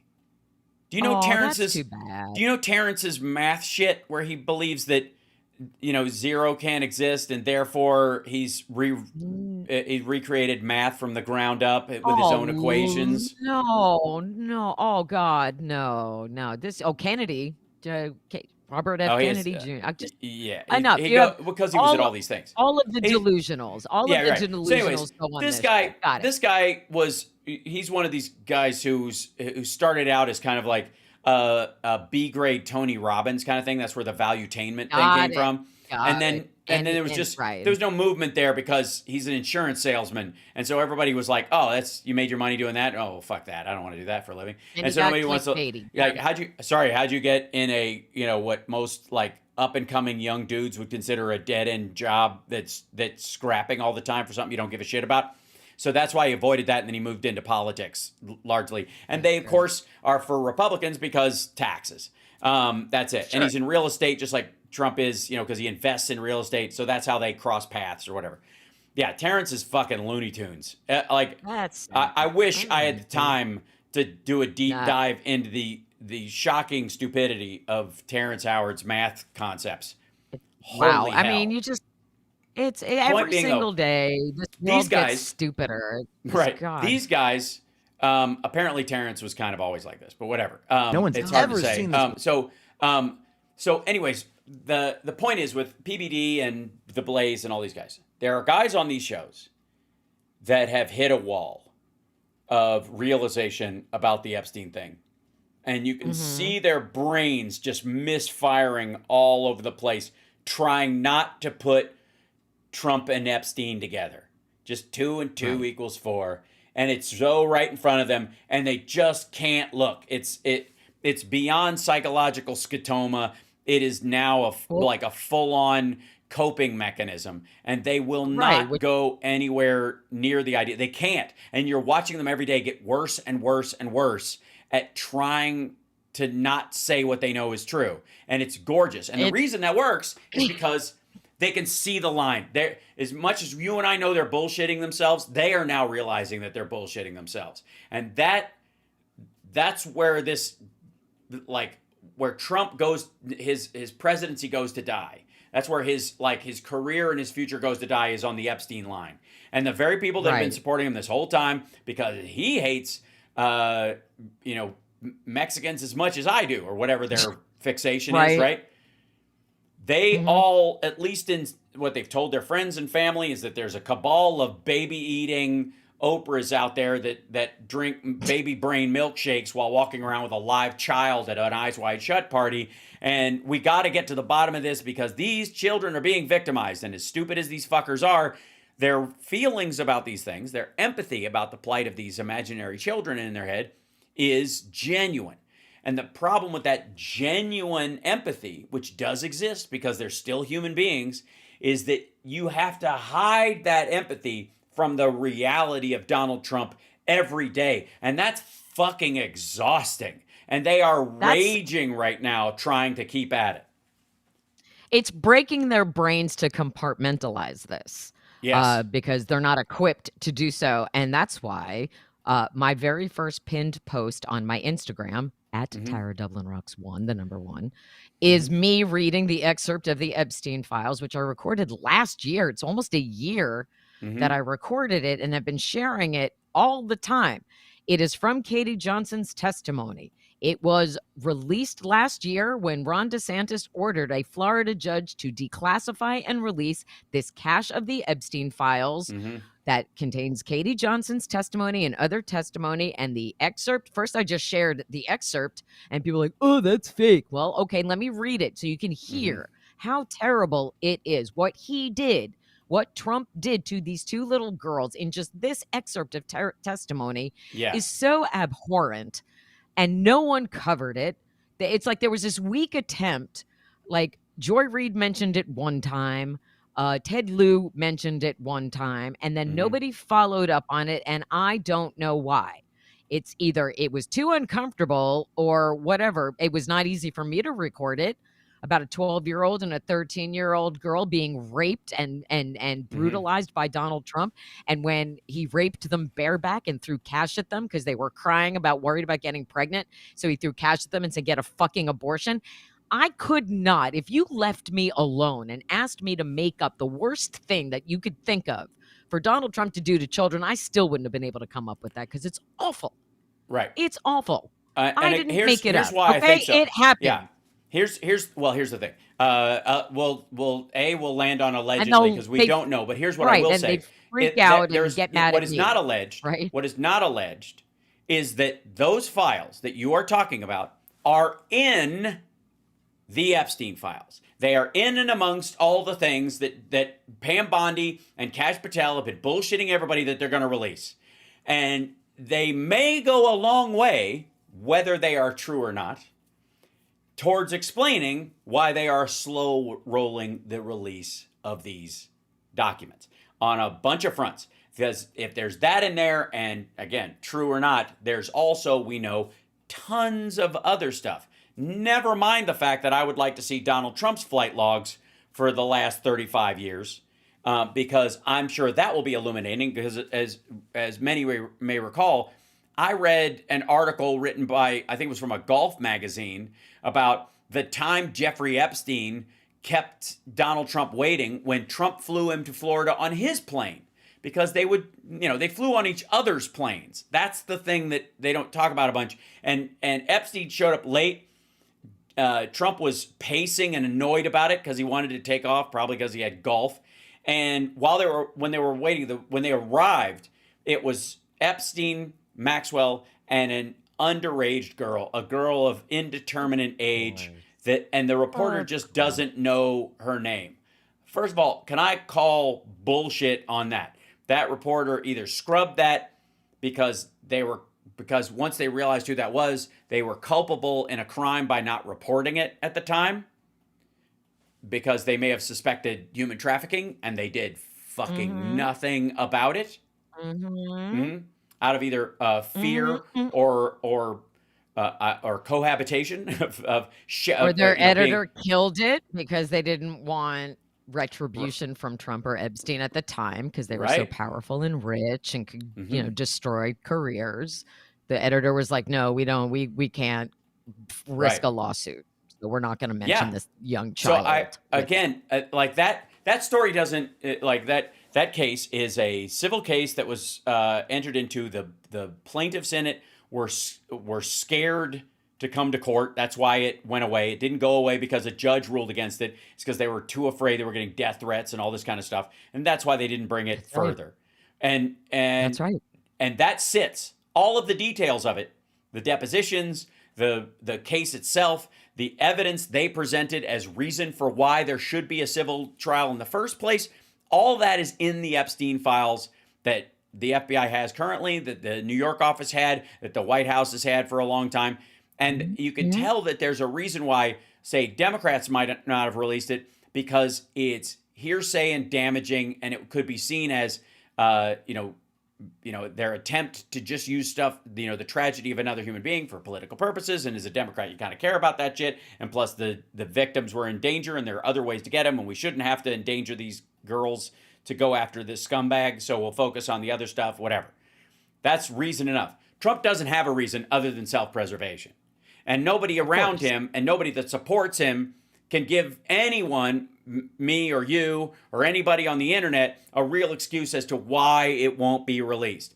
And it's not going to. The peanut butter dickhead guys, one of the most amazing things they said is like, what do you think we're going to learn about the Epstein files between now and 2028 when Trump leaves office, at the beginning of 2029? And they were like, nothing. And they're right. Not They're as right, long as he has because people protecting him. Right. Not because as long he's as he all can over them. threaten people to keep The protecting redaction. him. At this point, Yep. everybody should just assume that anything redacted in the Epstein file is just Trump, Trumpity, Trump, Trump. Yeah, and Trump, because why and Trump else? with Trump, I mean, and they Trump would sauce. they would love the opportunity to blow up Bill Clinton. If they would not redact Totally. anything about Bill Clinton if it was terrible, they wouldn't redact anything about anybody else. Is really what you're saying. Holy which is shit! true. Imagine how bad the stuff about Trump has to be for them to not release stuff about Bill Clinton that would be devastating. Let's say, let's buy into the whole thing. Like Clinton was one of the worst of the worst, or Bill Gates, another person who they think apparently is poisoning the fucking world. They think that Right. Bill Gates is murdering African children with fake malaria vaccines. Believe that for a second. Cuckoo Like, bananas. make your brain fit that bullshit in your skull. And then at the same time go, but we can't go after him without exposing what Trump did. And what Trump did was so fucking awful. We have to let Bill Gates keep killing African kids. That's where your brain has to be. Wow. It's nuts. That is a conspiracy pretzel to put yourself in just because Right. you want to avoid the truth about Trump, right? So, Yeah. and you can expend energy having discussions over why do you think it was all redacted? And they can't answer. They can't answer why would you vote for somebody who was ever friends with Jeffrey Epstein? If you want to dispute he was friends with him until his death, you want to talk yourself out of that. You don't want to believe he was friends with him for 25 years.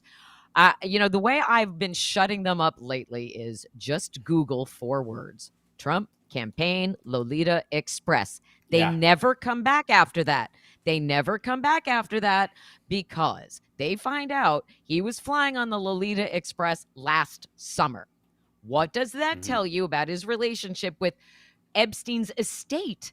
That tells you he is in touch with whoever takes care of whatever Jeffrey Epstein left behind, his property, his money, his collections of, erotic art and gross photographs, and his plane.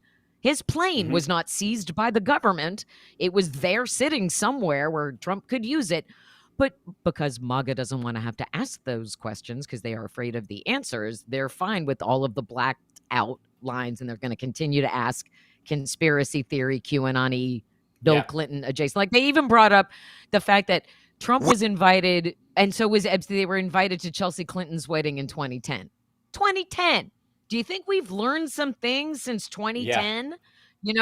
Show me something more recent, and then we'll have a discussion. And if you can show me something from the Epstein files that's even a fraction of what's as bad as Trump did. If Bill Clinton did something as a fraction of that bad, you bet I would want accountability. But if Right. they ever found anything, like Hal just said, they ever found anything on Bill Clinton that put him in a room with an underage girl naked, Pam Bondi would have like blown it up poster size Right. and held it up in the, and they did not do it. Well, here's the So thing. what, And I like, what are they again, hiding? that is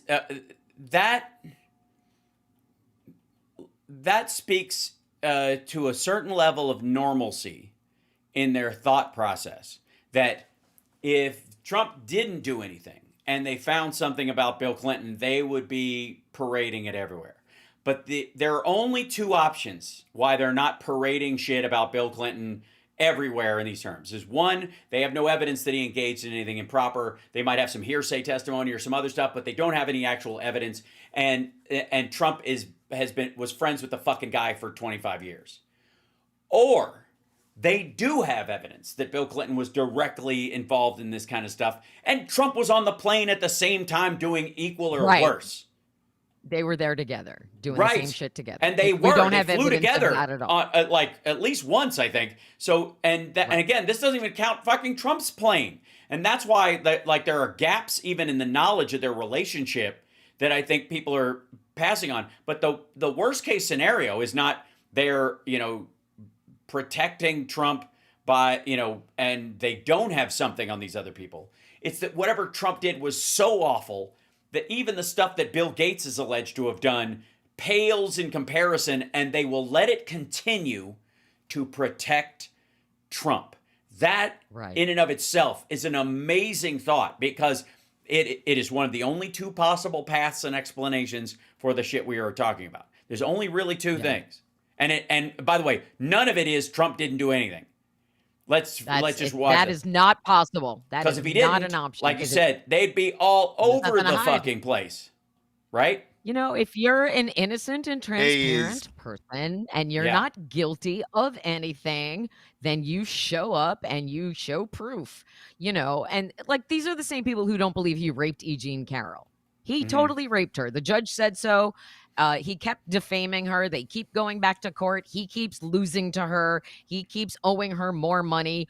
If he keeps losing in court, that's just a fact. And adjudicated rape is still rape. He's still a sexual predator. He still cheated on all three of his wives. He cheated on Melania when she was postpartum from having Barron because she was too fat, and he had sex with Stormy Daniels, and thankfully she spoke up, or else, there's so much that we'll never know.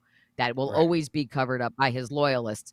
But what we do know is so bad that it still astonishes me that he got anywhere politically, and we have no time left to go into any of that. But here's what I would even ask at this point. If you're like on this, you're holding on to the Epstein files as like the last remaining bit of thing that's going to keep you loyal.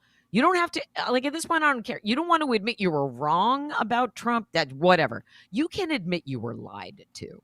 He is the most successful con man in American history. Just admit you were lied to. Well, that's You're the not way out. alone. You're not alone, right? Millions of people fell for his shit. You're not alone. It's okay for you to go, oh shit, I got lied to. I got grifted. I got scammed. It's like people who fall for the Nigerian prince scam or fall. I just watched a documentary about this man who scammed this man who's like this good-looking man whose face got used in scams all over the world, romance scams, scamming money from women, and a lot of them don't want to come forward because it's embarrassing that you got scammed. It's the worst. It's not the worst thing in the world to admit that you made a mistake. It's not the worst thing in the world to admit you were wrong. That won't kill you. It's holding on to all of, like staying silent because you're afraid of being embarrassed is stupid. I make mistakes every day. Well, the other thing too is the more, if somebody was successful in tricking you into something, if they tricked you by pretending to be a good person, gullibility in the name of being a good person is nothing to be ashamed of. It's just a lesson you learn to not be so trusting, or to, trust but verify is fine. Lesson. But it does, but it means that your heart was in the right place and someone took advantage of it. And that in and of itself means that your beliefs are so deep about how you feel or your desire to be loved or any of that kind of stuff is so profound that it was easier to lead on than other people who are less likely to, care or feel that deeply. So it's a sign that you actually do care and feel deeply, that you could even be suckered in the world of, love or scams like that. So nothing to be ashamed about in that regard. I'd like to, that's the clear part of it. And it's like, it really is the thing about like, not to bring up the Matt Gaetzes of the world, but it is the reality of date rape is that, Yes. there is never any shame, nor should any woman feel any shame about reporting that when it happens, because, any kind, of course. But I think the only reticence that sometimes, a woman will have is if she knows the person and she feels stupid for having, fallen for their Having bullshit. trusted. Right. Right. And I'm here to tell you, you don't have to. The world understands that, and it just means that you gave someone the benefit of the doubt and they didn't earn it. And there are people out there that will take advantage of those kind of things, and fuck those people. So let them have it. It's okay. It's a hard lesson to learn.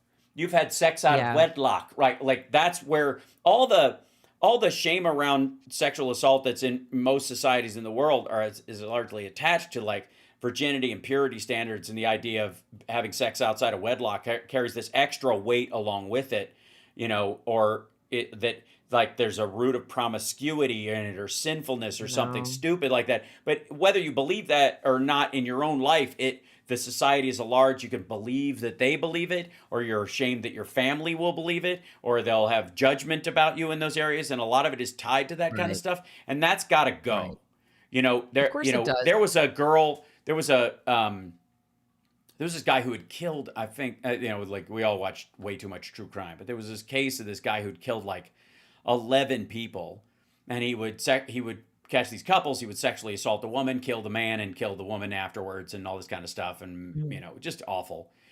And he snatched this 16-year-old girl off the street, and he assaulted her, and he was going to kill her, but she effectively, like, because she didn't fight back and all these kind of things, she had been sexually assaulted when she was younger. She was in foster care. And she had dealt with this before. So she knew what predators were like. And so he had her blindfolded all the time. She basically mentally recorded the entire environment. She knew what color his car was, what the model was. She saw the license number. She saw when he pulled down she was laying back on the seat because he was hiding her from the, so nobody would see her sitting in the car with a blindfold on. He had her seat back or whatever. And because of that, she could see out of her blindfold, and he pulled down his shade, and she was able to see his driver's license or his registration paper up there and see his last name. She couldn't see all of it.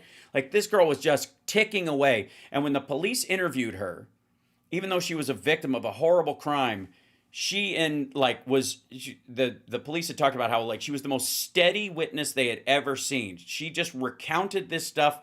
Her description of him was all but perfect, and even with the blindfold on, she could she picked out elements of. She was like, I'm going to memorize what his hand looks like. I'm going to memorize what his chin looks like. Whatever she could grab onto, and this guy killed 11 people, and no matter numerous rape victims along with it. So imagine how many more he would have killed. But this girl's strength and lack of shame about the fact that she was a victim of a crime and she should have none at all.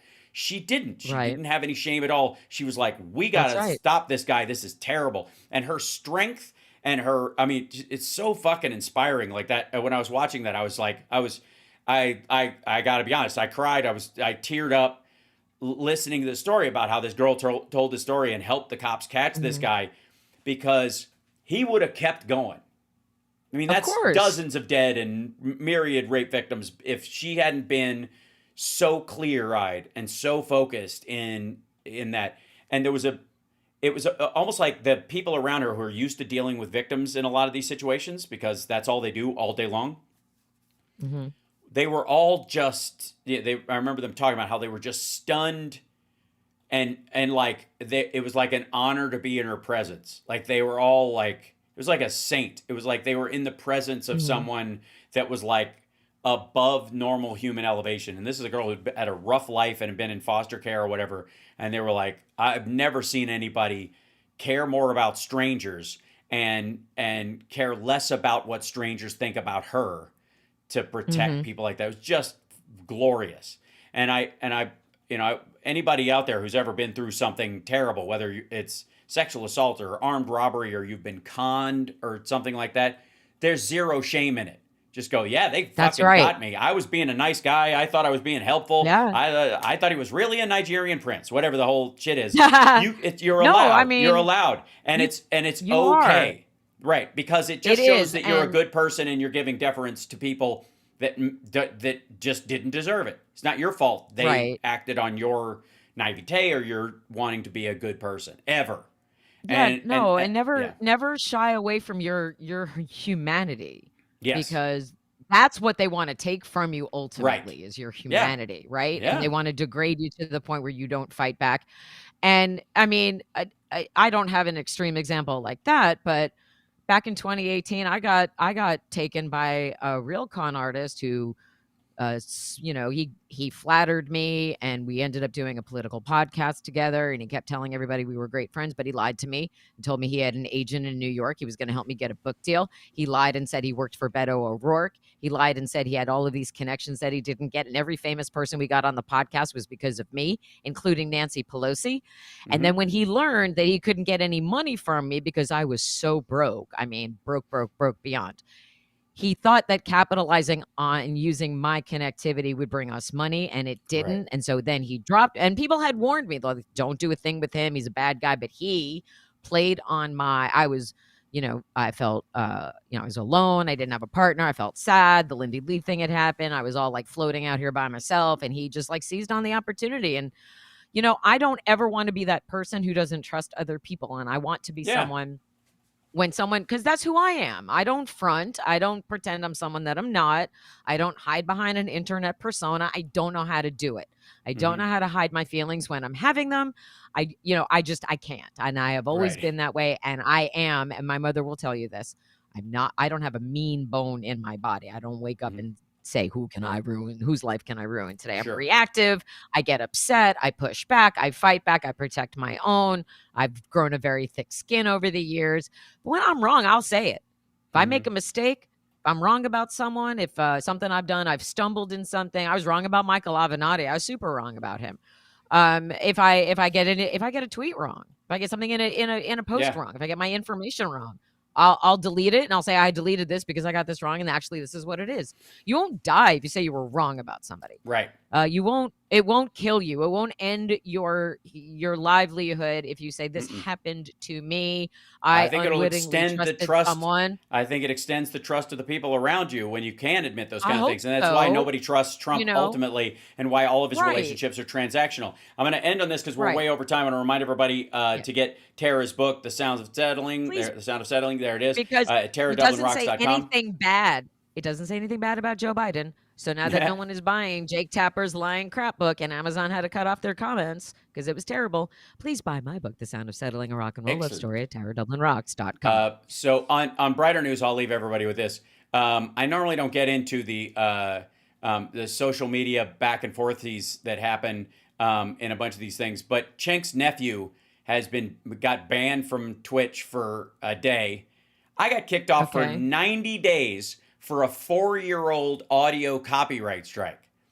This fucker read the synagogue, the Jewish museum shooters manifesto on the air, and at one point sent a picture and a diagram of the gun that was used to kill Shinzo Abe to a U.S. senator. Like in response to a U.S. senator's tweet. A fucking diagram of a zip gun, a zip shotgun.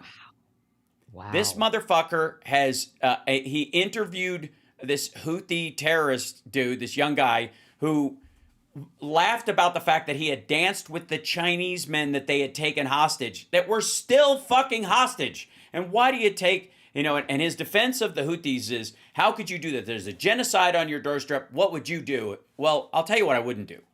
I wouldn't take Chinese sailors hostage for a year.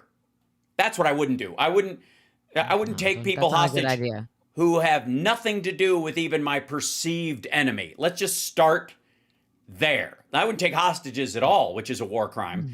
Never mind. But so he got 24 hours for this. And people will remember, I got kicked off YouTube for 90 days because of a fucking bullshit. audio copyright strike. And this motherfucker sends a diagram of, like, tweets the diagram of a of a homemade gun, the one that was used to kill Shinzo Abe, in response to a senator. Great. Like, and again, a senator you clearly disagree with, but I'm not going to send a fucking picture of how to assemble your own homemade gun to anybody. And he gets 24 Nope. hours. That's just, well, Yeah. consider the source. I'm So, sorry. Hey, it's Memorial Day. I'm yeah. going to quickly honor my grandfather, Herman Yes. Wargaftik. Wait, he's upside down. Yep, there you Herman go. Wargaftik, who served proudly Aw. in World War II. And Aw. when they announced the end of the war, he was actually in London, and he stole a Jeep and went AWOL for 4 days, and no one knows what he did or where he went. And then that's the family story. And then when he got back home, he called my grandmother from the corner first. That was a thing that they did in wartime. They would call Yeah. from the corner in case somebody was over. You know what I'm saying? Anyway, Right. Memorial Day. They've been Remember away for a remember while. the fallen, and Yeah. honor those who That's right. served selflessly to keep our country free. And hope this isn't the last Memorial Day that we're celebrating. It So, won't be. He's keep us a he free is, country. remember, is important. we got to push back on what he's doing, but he is weak, and he will remain weak the entirety of it. His ideas aren't going to work. He didn't get smarter because he won another election. They didn't get better at what Nope. they're doing. If anything, it Nope. got worse. So thanks so That is much. correct. Appreciate it. And I Thanks, will see guys. you again. See you on Yeah. the Tara Show tomorrow at 2 p.m. Eastern, 11 a.m. Pacific time. Yeah, I specific. said specific. Yes. I said specifically It is at a that time. specific. See you on the Tara Yes, Show a specific tomorrow. that. Okay, there you go. There, All right, off you she guys. goes. Bye-bye. There she goes. Ladies and gentlemen, the lovely and talented Tara Dublin Rock. I don't normally, like I said, I don't like getting into the YouTube drama stuff. It's so fucking high school. Like, there's so much stuff going on between some of these like Twitch streamers, and especially on what is I would say is allegedly our side of the political spectrum. Because I also I don't automatically buy that somebody believes what they say, especially if the end result of what they're doing gets the opposite result. I have to believe that they're just counter programming, that they are, it is a scam. Yeah. So, thank you so much, I'm the Warrior. I appreciate that. It was a good time. Yeah. So enjoy Tara's show tomorrow. I will see you guys this afternoon. And then I'll have a show tomorrow, and then I'm off Wednesday, Thursday, Friday. I might hop on at some odd time if we get time, but more than likely not, because it's my kid's birthday this week, and I'm going to spend some time with him. And I appreciate you guys. Also, I suppose if you wanted to, Venmos will help on those days because I will be off the air. So, I'm making donuts over here. So, anyways, bless you guys. I'll see you later. Let me see if I can play something worth playing on my way out the door. Yeah, this will work. All right. Take care. See you later.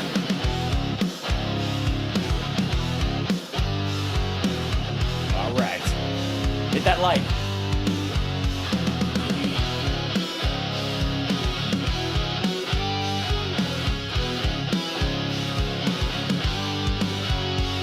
He's snarky, smart, and always by your side. It's Hal Sparks, Megaworldwide.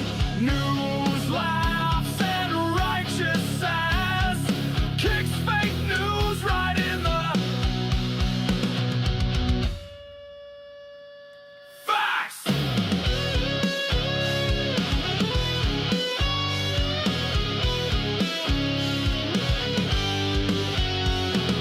So smash that like and don't be shy. Subscribe now or blink and cry.